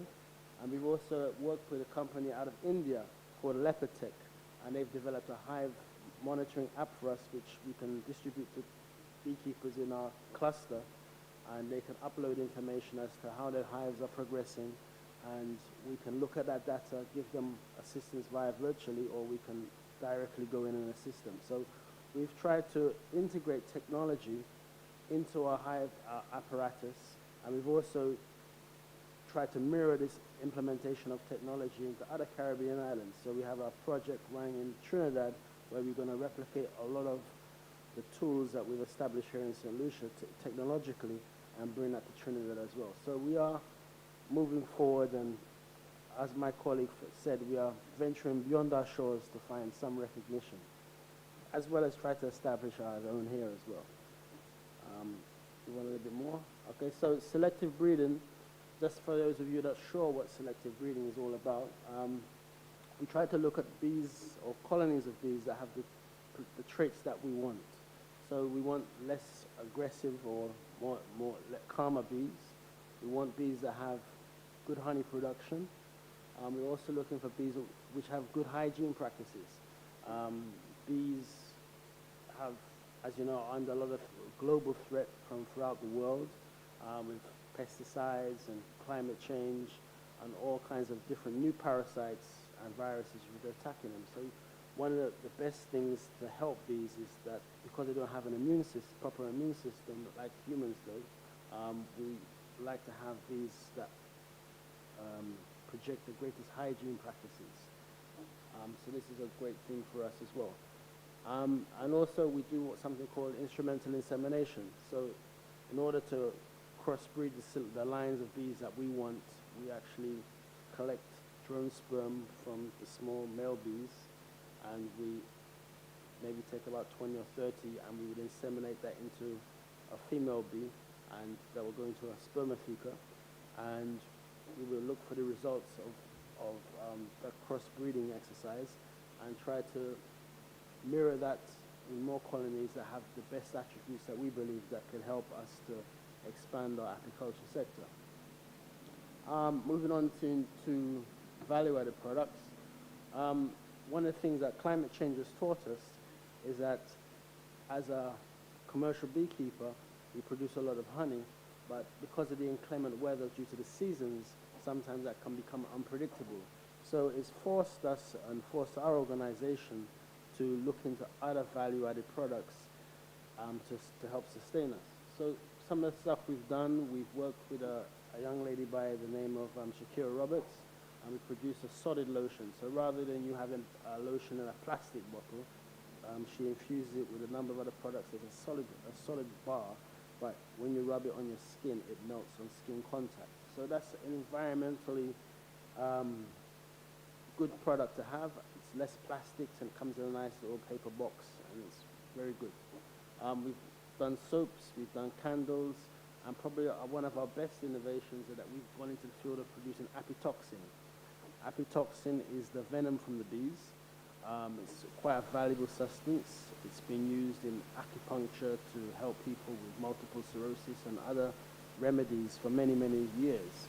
But one of the prime uses of late is that there's been research recently that they can use it to cure certain types of breast cancer.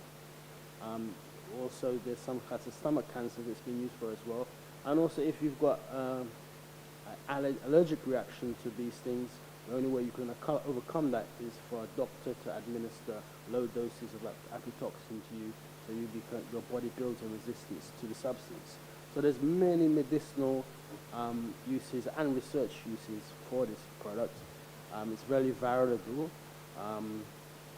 A gram of raw apitoxin could probably cost in the range of about $30 to $40 per gram, and processed it can be anywhere from $150 to $300 per gram, depending on the compound mix that the researchers may be looking for. So we're trying to transcend from, as Mr. Romulus would say, the low-hanging fruits, beyond that to the higher value products that we can derive from the hive. We also harvest large quantities of propolis. Propolis is very good for women's fertility, treatments for diabetes. Traditionally, in where years gone by, it was the active ingredient in cough syrups. So there is a very active market because people are looking for alternatives. One of the things that we're looking at from an antibacterial standpoint for both our honey and our propolis is to see how they react in laboratory experiments, test the antibacterial properties. There has been a lot of research being done in Brazil in this regards, and we would like to mirror some of that research that's been done in Brazil, in St. Lucia, to test the antibacterial properties of the propolis that's produced by our bees in St. Lucia and the surrounding Caribbean. So if there are found, we find that there are specific times of the year where there's specific propolis, which is resins from particular trees, we may be able to harvest this and benefit from this and package this and patent this, Mr. Auger, and move forward to better things for our future. So we are really trying to innovate, do a lot of research, and diversify and grow a whole industry through our organization, especially through the help of Jeff SGP, that have been, I think, a savior for the apiculture sector, and really have been, OP6 and OP7, they have really focused on apiculture and building livelihoods through people getting into the field of apiculture. And I think some of the work we've been able to do through the assistance of Jeff SGP will enable us to innovate and help more farmers and help more beekeepers to realize the full potential of the apiculture sector. So I will not fall under the cosh of our chairperson, and I think I've finished within my 5-minute parameter. Thank you very much for your time. Thank you, Richard. My hand was on the mic already. Thank you, Richard, for this succinct presentation. I must tell you, we are partnering with Richard, and we are hoping to move honey production to a national industry in St. Lucia over the next 3 to 4 years as we design an international project in apiculture and biodiversity. So thank you very much for that, Richard. Richard also has not spoken to you about apitourism, a new sector in the tourism industry that we're going to be developing very soon. We move from bees to fish, and for that we have Mr. McDome. Mr. McDome.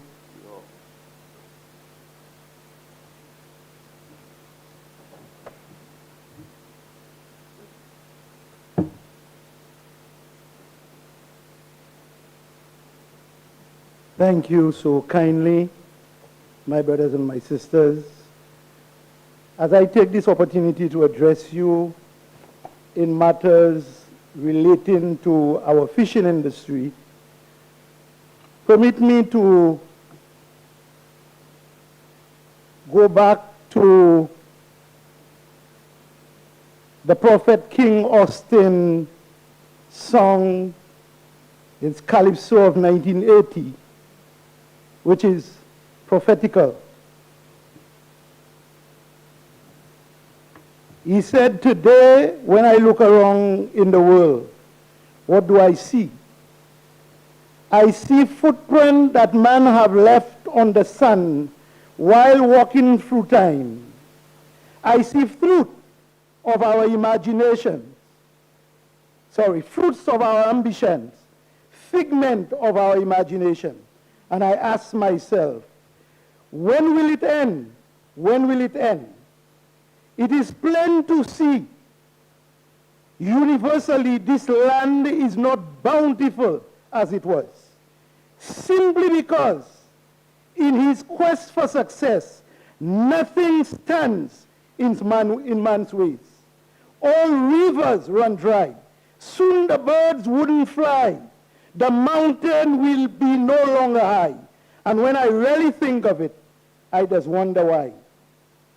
And I could go on where he said, at the end of his Calypso, and some of the things the scripture predict truthfully come to pass. Soil that wouldn't bear, children making children to be part of this growing mass. And I ask, if this is progress, how long will it last?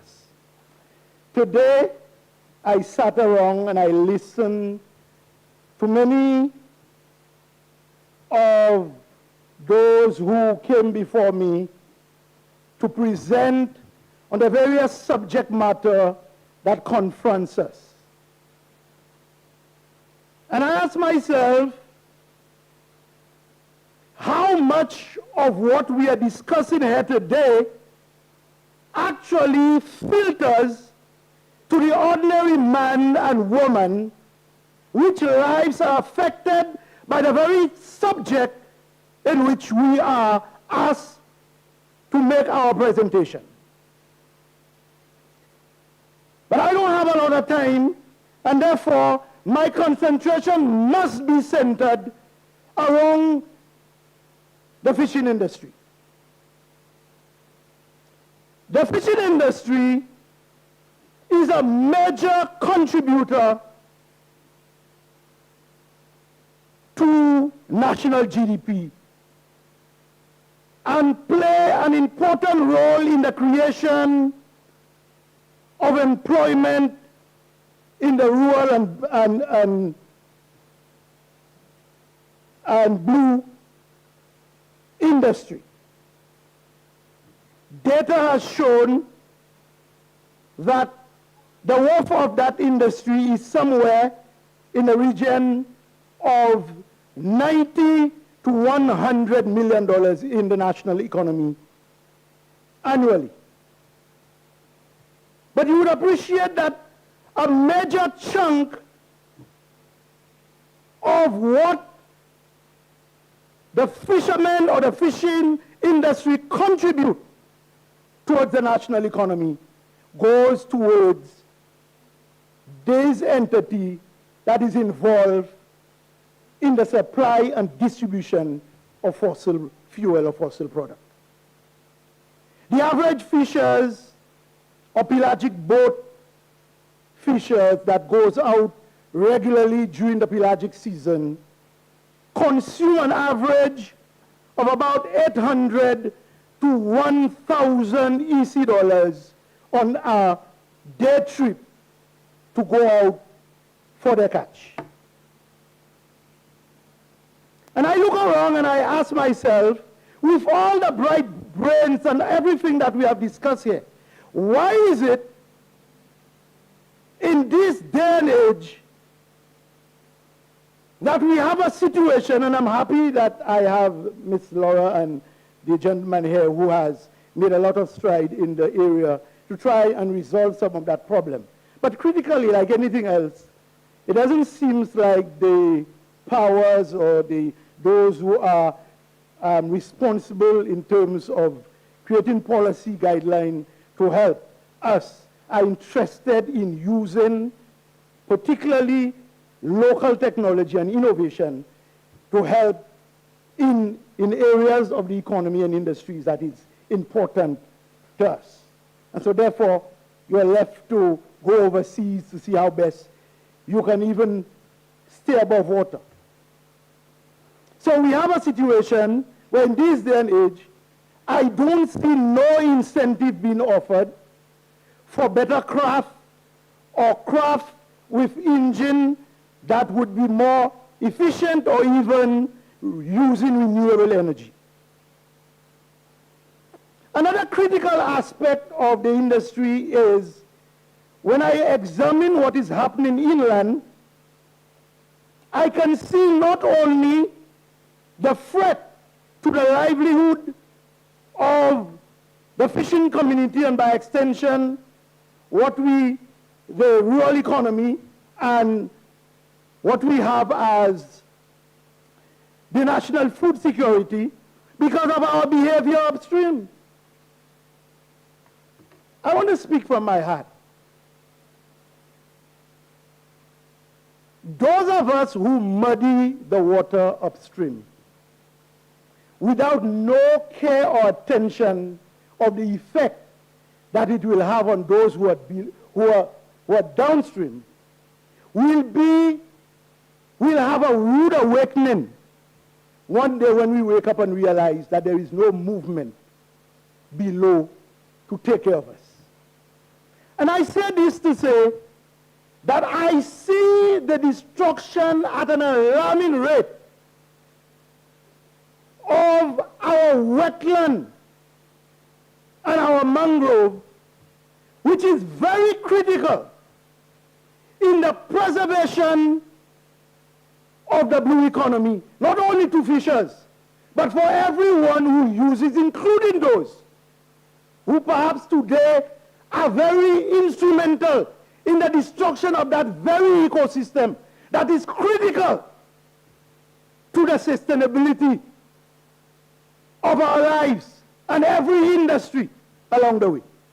And I talk about the mangrove. The mangroves serve as a critical first-hand barrier against the destruction of our ocean and our coral reef. It serves as a filter to trap mud and siltation to prevent it from reaching the coral reef. And we are destroying that mangrove at an alarming rate in the name of development, not understanding the critical impact that it will have, not only on the fishing industry, but the entire economy of our land if we do not stop that reckless course and behavior. That same mangrove serves as a nursery, and it serves as a nursery to protect and for the upkeep of our fish stock in this country. All the snappers, both the mahogany and the mangrove snappers, the grunt, the margaret, the tapan, all of them need the mangrove in order for them to continue to strive and survive. And if we don't understand that our behavior upstream and what we do on land have a direct impact downstream and in our ocean, and we continue to behave as if we are the only one that are important, without embracing each other and work together with each other to prevent the total collapse of not only the fishing industry, but of our ocean and waterways, then we will be in for rude awakening. I say so. It cannot be right in this day and age that we have a Ministry of Infrastructure who you mean to tell me do not have an environmentalist within that ministry to inform the ministry that it cannot desilk waterways and rivers 2 or 3 weeks before the hurricane season or the rainy season? That the disturbance of the soil is going to create problems so that when the rain comes down, the deposit of that silk and mud goes directly upon our coral reef, thereby creating serious problem for the coral reef and for our fish stock. And also for the very people that we invite here, so that they can dive and see the pristine nature of our water. Today, before you have any level of wind activity, almost no one can use the sea. The very tourists. So those who are involved in our development and in the tourism industry are doing a disservice to themselves by not paying attention to the activities that is being done upstream. And I have said so to the ministry that you need to embark on a program of desilting our rivers 6 to 4 months before the rainy season, thereby giving the soil sufficient time to harden up and for the vegetation to regrow, so that we do not have a situation where it rains and all the mud goes onto our coral reef. My people, as I listen to everybody here today, I ask myself, what is the significance of this exercise? I've learned quite a bit, I must say. But I've wondered how many of this actually reaches the people who needs to know of what is happening. We have to create a balance. We are only passerbys here, you know. We have a very short time to live here. We have to live an environment that the generation after us is going to enjoy. We need to preserve what we have. I cannot end without mentioning that, you know, I heard Mr. Ramirez this morning mention of innovation in terms of being done on the field. And I remember when my father was first introduced to the banana industry, and they wanted him to become a banana farmer. After 2 years of practicing banana cultivation, my father decided that he was no longer going to continue in that area, because he saw firsthand the level of soil degradation and erosion that was happening on the slope as a result, and the level of poison and chemical that was being dumped into the waterway as a result of the banana industry. And he moved away from it, and my father, being a farmer all his life, never used neither pesticide, weedicide, etc. And he planted, I wanted to say something that is a bit laughable, but he wanted to plant 3 crops to protect the soil. And it brings me back to the report that is now coming out of Martinique. And I wonder whether it is true here today, and that because we are not interested, or we believe that we do not have the voice, that we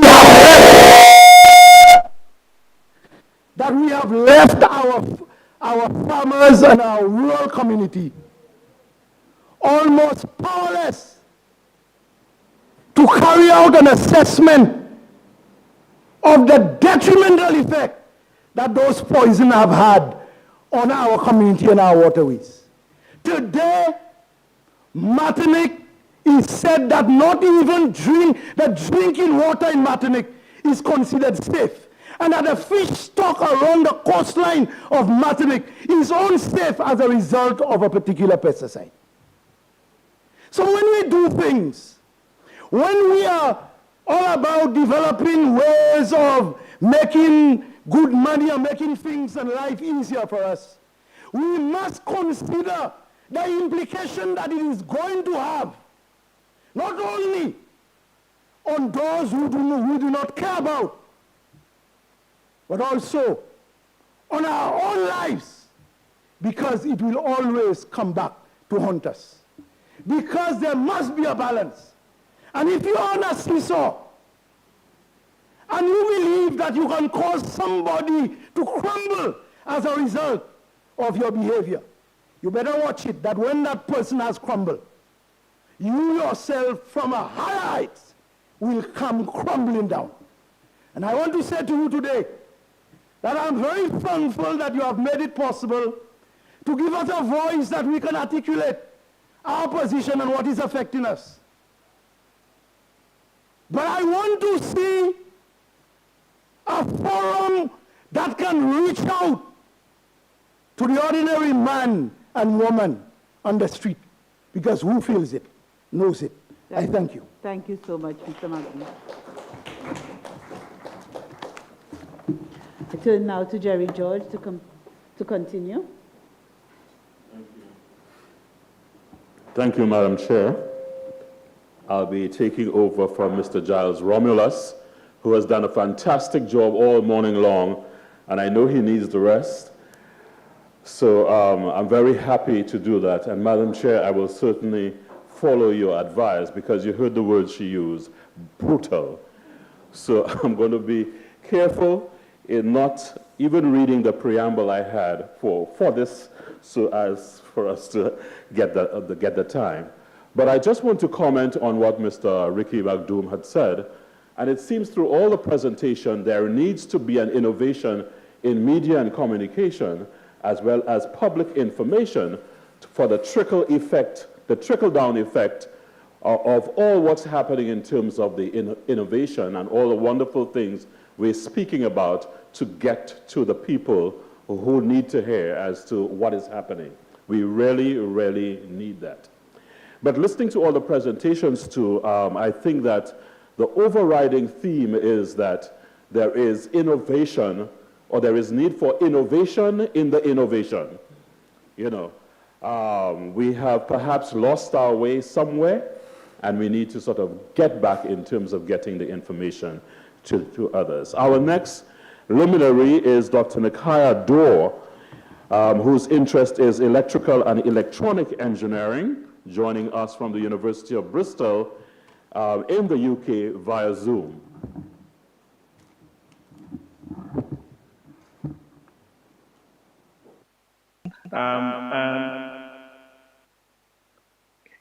Are we all good?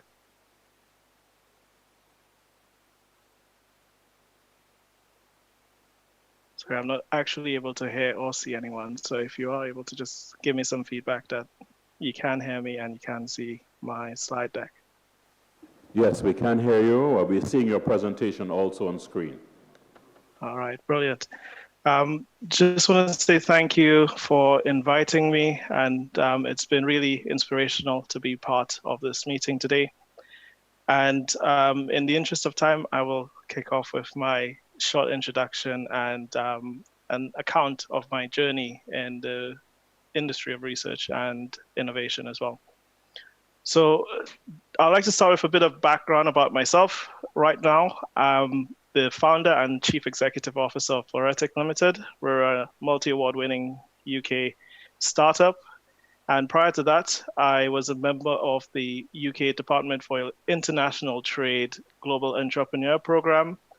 And as part of my career, I've also held an enterprise fellowship at the Quantum Technology Enterprise Center. And prior to that, I was in research within the photonics group at the University of Bristol. And during that time, I authored 14 publications, and some of my favorites went to international conferences in New York, Shanghai, and Beijing.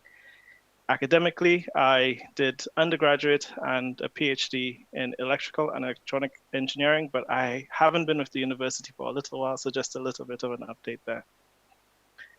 So on a daily basis, I lead an interdisciplinary team of scientists and business leaders, and we're tackling major diagnostic challenges. We all share a common vision that everyone should receive the optimal antibiotic treatment from their first visit to the doctor because it saves time, it saves money, and ultimately it will save lives. And to that end, we've been developing, in fact, we invented and patented a novel test called Nanoplex. And the entire thesis around it is to reduce the time to diagnose bacterial infections from 2 days to 15 minutes. And the benefits of that is wide reaching. So over the next minute or so, I'll share a short video which explains the basis of the test and how it works.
So changing gears a little bit, how did I end up working on tests for urine-based infectious diseases? Well, back in 2000, I did all of my early education and even up to A-levels in St. Lucia. I went to St. Mary's College. I'm very proud of that. And there I studied mostly science subjects. And in 2005, went on to Sir Arthur Lewis Community College, and not unlike many other young St. Lucians, where I focused on math, chemistry, and biology. I even forgot it for a while there. In 2007, I was really fortunate to be awarded one of 3 Island Scholar full scholarships to pursue education outside of St. Lucia. But before taking up that offer, I actually spent 2 years working with my oldest brother, Sebastian, at IDC. And that gave me a really good foundation and grounding before going off to study outside of St. Lucia. So from 2009 to 2012, I actually did an undergraduate degree in electrical and electronic engineering. And as part of that, that program, the honors program, we were all required to do a short research project with one of the research groups within the department. And my particular project was actually, it was my first exposure to structured research. And it involved modeling wireless signal propagation, so how Wi-Fi signal spreads in the house. And that is a lot more complicated than it actually sounds, but it was for an important purpose.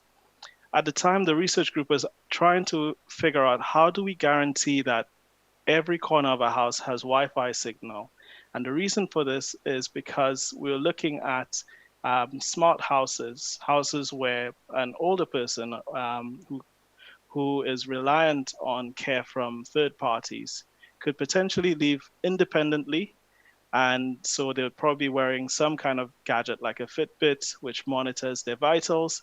And so you need to make sure that no matter where they are in the house, if something were to happen, you could always pick up on that. And so that was a really good introduction to research. And in 2012, I graduated top of my class and then moved back to St. Lucia for a few months before the university got in touch and offered me a scholarship to come back for a PhD within the photonics group. Now, my research there was focused on nano antenna technology. So that's effectively, I spent time researching ways to make tiny structures about 1,000th of the size of the human hair to manipulate light on that tiny scale. And I'll mention the application again because a lot of the reason I'm still in research and innovation is because of the outcomes and how it could improve life. And so the application of that was to pick up on very small signatures for early detection of oil spills and even for monitoring water quality. So that work was actually funded by a Swiss company called ABB. And if you're not familiar with the name, you may have seen their products if you've ever looked at an Iron Man film, because those robots were actually made by ABB, the ones that assembled his suit. So after finishing the PhD in 2016, I actually went on to do a short research contract, building again on the theme of applied research. It was a short contract between the University of Bristol, Cardiff University and Bath University. And we're using our collective knowledge to find new ways to accelerate the detection of hospital-acquired infections. And that was, I think, probably one of the catalysts for the direction that Fluoretica has taken. But it was also aided by an enterprise fellowship that I was awarded by QTech while still on that program. And QTech effectively paid for me to retrain at Cranfield School of Management. So I did business training to commercialize research of my choosing. So that was a very rare and really good opportunity, which I think was a pivotal point in my career. Now, I was asked to share some of the challenges that I faced along the way, and I've just highlighted 3 of them, and I think it will apply to most of us who are in this space, and I'll share them nonetheless. So the first is the complexity of it. The thing about research and innovation in and of itself is you're often tackling problems that problems of human curiosity that people before you haven't necessarily addressed. And so there's limited information to know whether you're on the right track or not. And so you kind of have to go through the process iteratively. And as part of that, you tend to get, well, for me, I had to get comfortable with complexity. And even more so in my current role, I do need to get comfortable with complexity of going through that problem-solving process. The next element is competition. It's not immediately obvious when you look at the field, but research, academic research in particular, and even innovation is a very competitive space. And I'll explain what I mean by that by way of numbers. So if you take the UK, for example, every year, 8,500 people graduate with PhDs. And as of last night, there are about 1,400 jobs available in research. And so even if you're fortunate enough to get one of those roles, it becomes really competitive to retain those roles and to move on to tenureship or professorship. And so it's really important to always be at your best, any opportunity that you have to show up and to deliver your best because the space is really competitive. The third element, and that one's a little bit tricky to explain, but rejection. So throughout your research career, your work will be judged by a jury of your peers. And you have to get comfortable with criticism. Sometimes it's constructive, other times it's not really, but you do have to get comfortable with criticism. And even when you've cracked a very important research question or generated new information, it's not guaranteed that the journal of your choice would actually publish your work. So it's another area of resilience that you need to build up. But it's not all doom and gloom. I've also assembled some of the thoughts behind what I think contributed to my success, or the success I've enjoyed so far. And I'll just put a caveat here that this is very much subjective. And so these are my own, and if anyone would like to use them, please feel free to do so.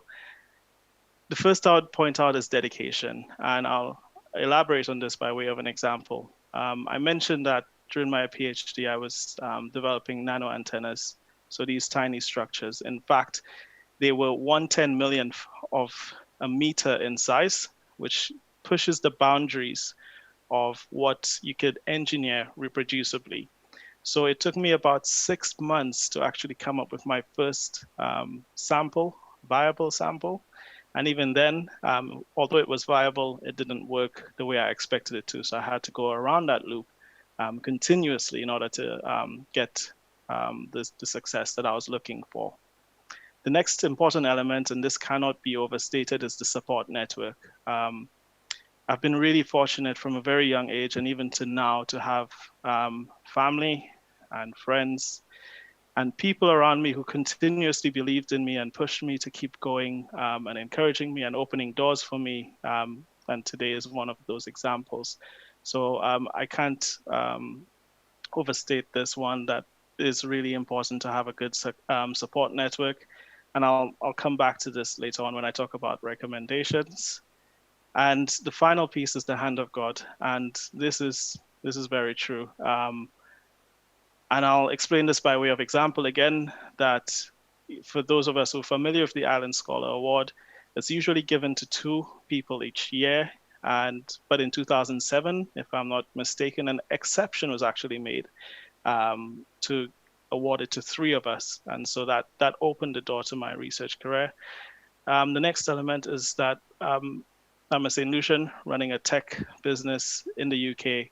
And we've been really fortunate to have had investment from both public and private sector to develop both the technology and the business. So I'll stop sharing for a second. And in terms of my suggestions around innovation and what we could do back home, from what I could see, we have all of the backbone elements to actually drive an innovation ecosystem. So over here, it is really a big industry. Every time you hear of companies like Microsoft, we'll be speaking later, these companies are knowledge-intensive companies. They are by nature research-intensive companies, and they do well for the public through the products they release, and also for the taxman through the revenues they return. And so it really does require input and support from the government to actually build this ecosystem. So I'll give a few suggestions of how that happens. The first is in innovation grants. I know that for certain, my company has been really fortunate with a number of innovation grants that helped us bootstrap in the early days. And for some investors, that was actually a requirement to have some kind of government backing behind you before they put some money in. The second element is around tax reform. Small companies, small businesses contribute significantly to the economy. And if you want growth in an economy, you actually want to encourage small businesses, and generating small businesses, they create employment and they create tax revenue. And so one of the things that has been done over here, and I know for certain it is being done in other countries as well that I've visited, is investor relief.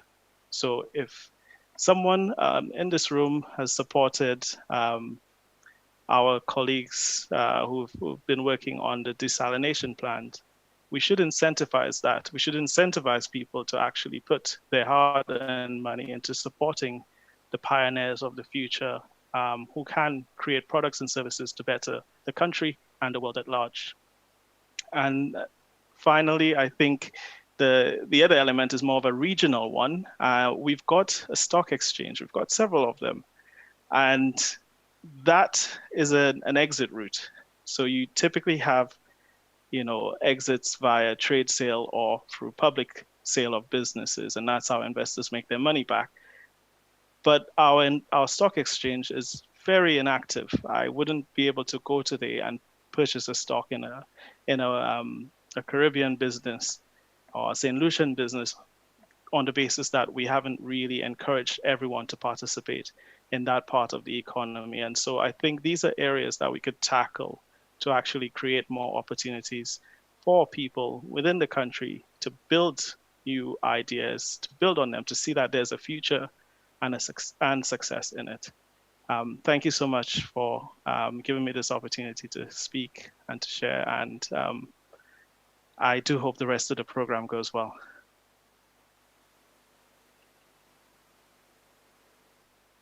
Thank you, Dr. Dorr, for sharing your journey with us. And I'm just remembering that every year we put on a National School Science Fair, usually at the Derek Walcott Square, and you see these children eager to talk about the experiments that they have devised for that particular year. And once that is over, you just see it packed up and it disappears, you know. I like the idea of the fund so that even at this early stage, we can start putting in some money to see that some of the better projects begin to grow wings to fly. Our next speaker is Dr. Keith Nurse, who is a principal at Sir Arthur Lewis Community College. I know him in earlier times when he visited St. Lucia talking about the cultural industries and the economic impact that the cultural industries have on the economies across the Caribbean. Dr. Nurse?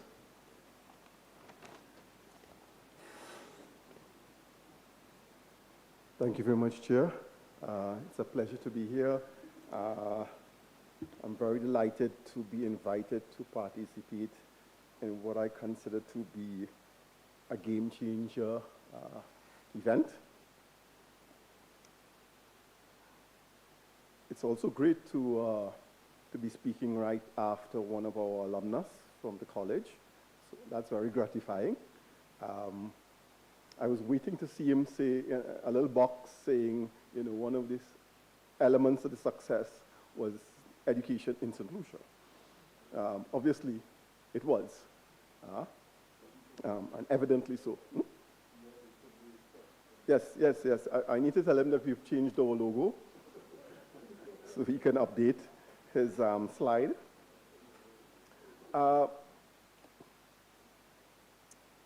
I've spoken on the issue of innovation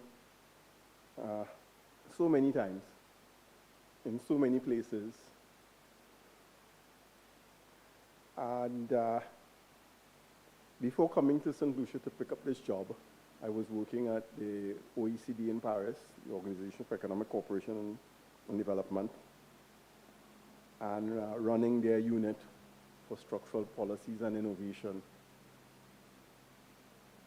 And over the last several months, I've been working on the innovation plans for different countries. Dominican Republic was the portfolio I worked on the most in that time, but we were also working on Egypt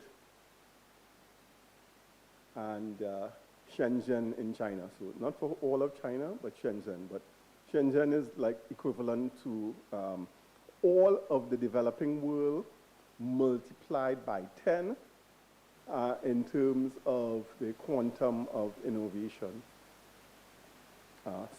And 40, 50 years ago, it was a small fishing village with a very small population. What is it I'm trying to share? Much of what we're discussing today is actually nation innovation, which needs to be distinguished from talking about innovators, which is having innovative people per se, or innovative individuals, or innovative firms. It's about talking about an ecosystem that generates innovators and innovative firms and so on. In effect, it's a discussion about a governance structure, what I call innovation governance. So every society has innovators, innovative firms, and so on. What really matters is the quantum and the speed and so on. So for example, is your innovation level low or high? Is it slow or fast? Is it ad hoc or is it structured? Is it fragmented or is it organized? And then lastly, is it undocumented or is it documented? Well, One of the things with innovation, especially in a developing country context, is the latter. There tends to be no data and no information on the level of innovation. So if you go and you do some research on St. Lucia in terms of innovation, you would be hard-pressed to find good quality information that can be benchmarked against other countries in the world. And that applies to most countries in the Caribbean. So for example, the only country in the Caribbean that generates consistent data on R&D expenditures as a share of GDP is Trinidad and Tobago, my home country. And for the last 20 years or so, the expenditure of Trinidad and Tobago on research and development has been 0.05% of GDP, and consistently so. So, and this is an oil-rich hydrocarbon economy that has no shortage of resources in relative terms. So most Caribbean countries fall probably way below that. The expenditure level for R&D as a share of GDP that is recommended for a developing country to progress in the world is 1% of GDP. Most developing countries that are doing well, or if you could call them developing countries anymore, are spending 2 or 3 times that, meaning they're spending 2, 3, even as much as 5% of their GDP on research and development. So a country like Trinidad and Tobago is spending less than a quarter, less than 10% of what it should be spending to do well. Far more to be globally competitive. That means that if we look at a country like St. Lucia or any other Caribbean country, we are severely underinvesting in research and development. And so if it is we are actually interested in making a quantum leap forward, then we need to change the discussion. Because the debate we're having is an interesting one, a very useful one. But as I always said, and I said that my good friend, Dame Pearl Louisette, when we were stepping out the room for lunch, where is the money? Because ultimately, it comes down to resources, human resources, but also financial resources. So just a week ago, I made a presentation to the ministers of education of the OECS. We had a discussion about tertiary education in the OECS territories. So the night before, I said, okay, let me see if I could find some data, because I do research on innovation. And so I collected the data from the World Bank on expenditure on tertiary education as a share of government expenditure on education. Right? So this is how much you're spending on tertiary relative to how much you're spending on education. The average for the Latin America and the Caribbean is about 20%, almost 21%. The OECS average is 8%. St. Lucia's average over a number of years is 5%. So St. Lucia is below the OECS average, and it is operating at 1/3 of the average for Latin America and the Caribbean. Now, I'm not even comparing Latin America and the Caribbean with some of the Asian countries, because if you compare Latin America and the Caribbean with Asian countries, which are the countries that we have to compete with, we are probably, as a region, 1/3, if not a quarter, of what they are spending on research and development. So, where do we go from here? Well, the first thing that we have to do is, first of all, develop the data infrastructure on what it is we are doing and what we are spending our resources on. And estimate what is the economic impact or the return on that investment. So there are those who argue that we spend a lot on education, and in some respects we do, 5 to 6% of our GDP, in most instances across the region, if not higher.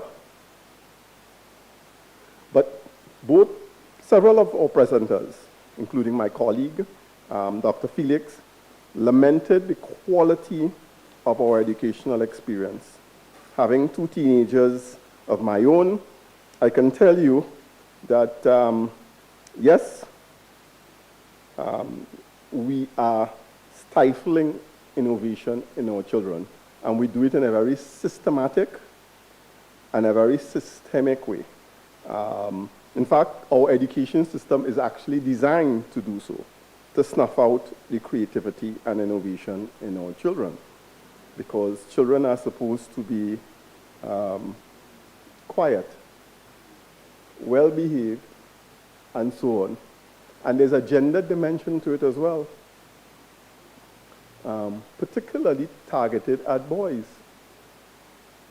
And I gave the feature address at several years ago in Barbados when I was working there at the Barbados Secondary School Association's conference, and I was asked to talk about masculinities. So when I was finished, 3 teachers came up to me, female teachers of course, because over 90%, in fact probably 98% of our teachers are female at the primary and secondary school. And they said something to me that I've never forgotten.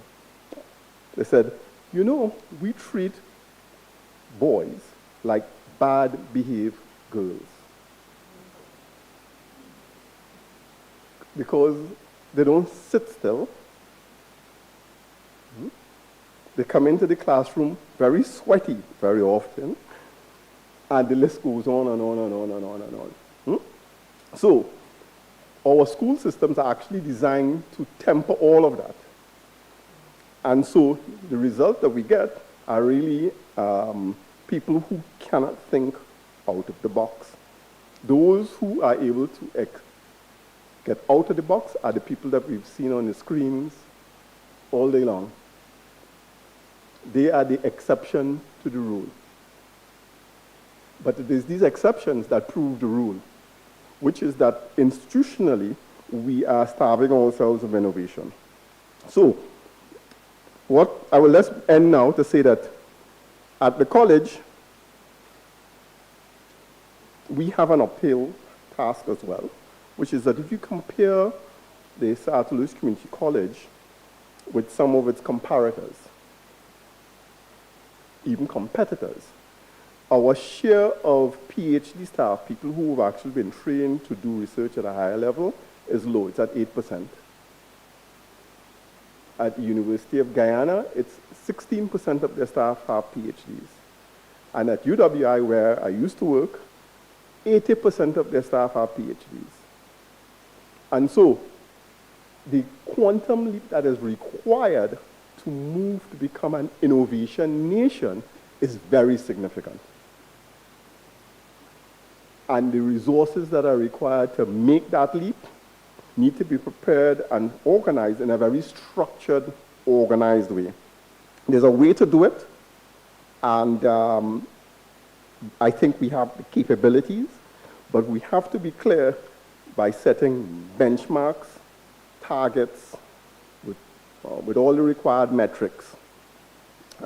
So beyond this very august meeting and the exceptional presentations, I think we need to set ourselves a very, very simple but specific task, which is to say, let us document where we are at now. And let us identify where we would like to be in 10 years from now and or 20 years from now. And in which specific sectors do we consider it to be a priority? So I saw the presentation on apiculture yesterday and again today. I think that's an excellent area. Some areas of the blue economy. Of course, we have to do agri-tech areas. And of course, we have to catch up with fintech, medtech, digital technologies, and so on. But you can't do everything in a small place. You have to figure out where you can make a difference in terms of your export capabilities, but also in terms of employment generation. And so that's what I would like to offer. At the college, we can help the government of St. Lucia and all the key stakeholders come up with a very specific innovation plan. I've been doing this for several years. I've just done it for Dominican Republic. I'm working on Egypt, I've worked on China. We can pull together a team to prevent, and that's what I'd like to offer. We are doing other things. We have just set up an e-learning academy. We're just about to establish, thanks to help from several stakeholders in St. Lucia and outside of St. Lucia, to set up an innovation lab and a startup center. We are also working on an upskilling academy with the private sector. And last but not least, we are working on establishing a digital and creative academy, which is one of my pet areas of research. Thank you very much for your kind attention.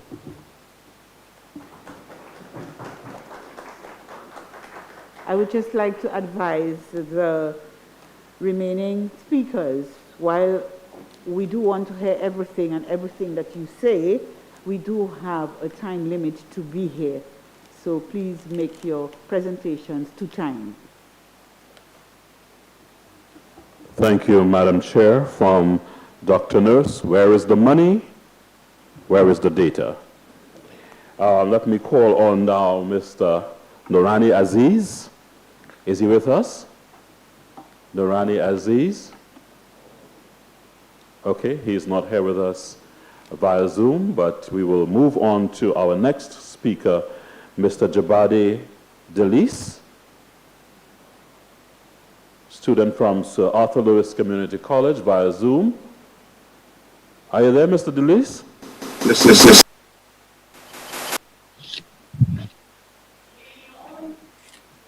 Please. Hello?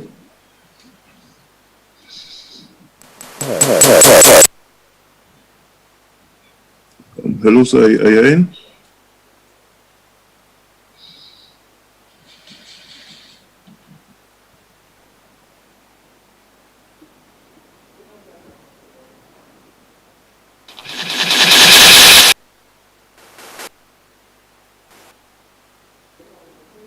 Hello? Yes. Firstly, allow me to adopt the protocol.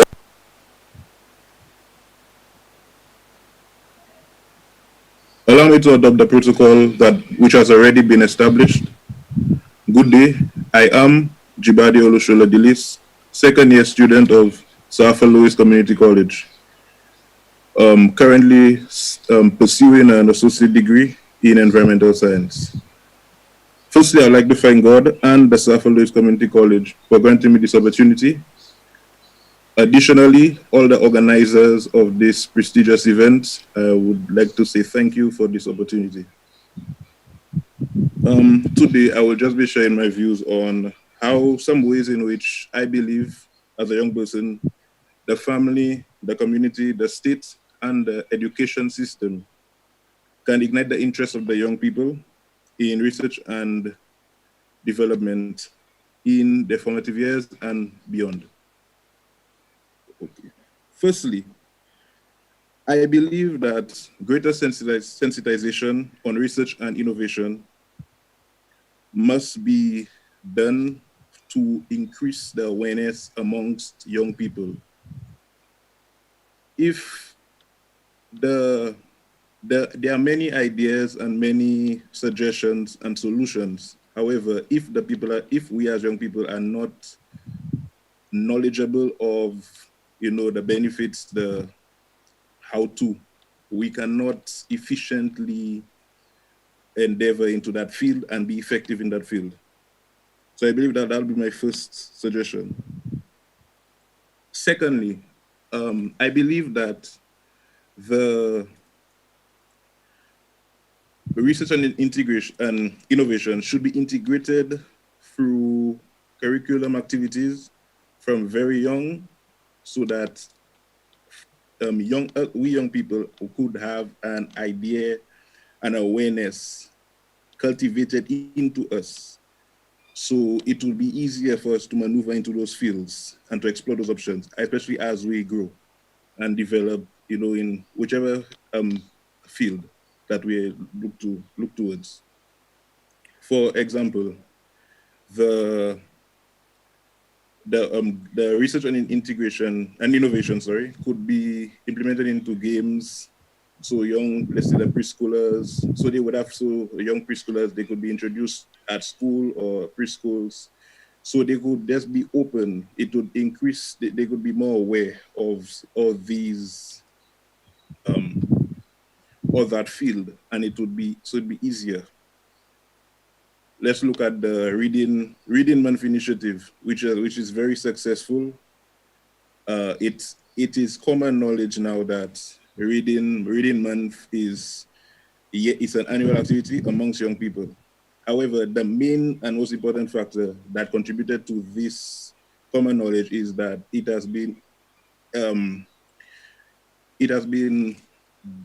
has started and has been continued from the time we are very, very young. So we have become accustomed and grown knowledgeable in that field, and it has increased our awareness and our appeal to that field. It makes it more appealing to us. Yes. A third point, a third suggestion would be, I believe that the relevant authorities should ensure fully functional research and innovation labs for young people to be exposed till university. Now, I know this one would require necessary funding. However, I just want to put the suggestion. I just want to say the suggestion to, yes. With this, we'll be able to, like for instance, the annual science fair, all these great ideas can be further developed by the relevant persons who are equipped in that field. And this would lend itself to, more development in that field, more development in research and innovation, and a brighter scope of endeavors and benefits to the country and the world at large. Yes. I know my time is short. To conclude, I would like to end by sharing this quote by Dr. Albert Szent-Györgyi. Innovation is seeing what everybody has seen and thinking what nobody has thought. I repeat, innovation is seeing what everybody has seen and thinking what nobody has thought. I thank you.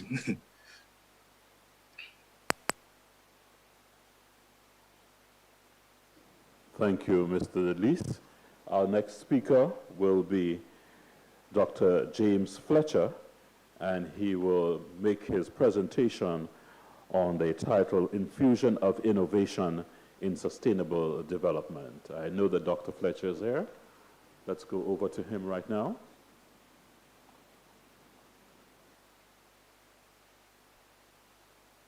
Thank you very much, Jerry. Hello, everyone. I am hoping that you are seeing my screen. Can you just tell me yes, that you are? Yes, we're seeing you. Right, so I've been asked to speak on the infusion of research and innovation in sustainability and sustainable development. And I guess it probably would be good to start off with what is sustainability? What is sustainable development? And I think one or two of our speakers have referenced sustainable development as development that meets the needs of the present without compromising the ability. We're seeing you, but not your screen. You're seeing me or not my screen? Okay, why is that? Just give me 1 second.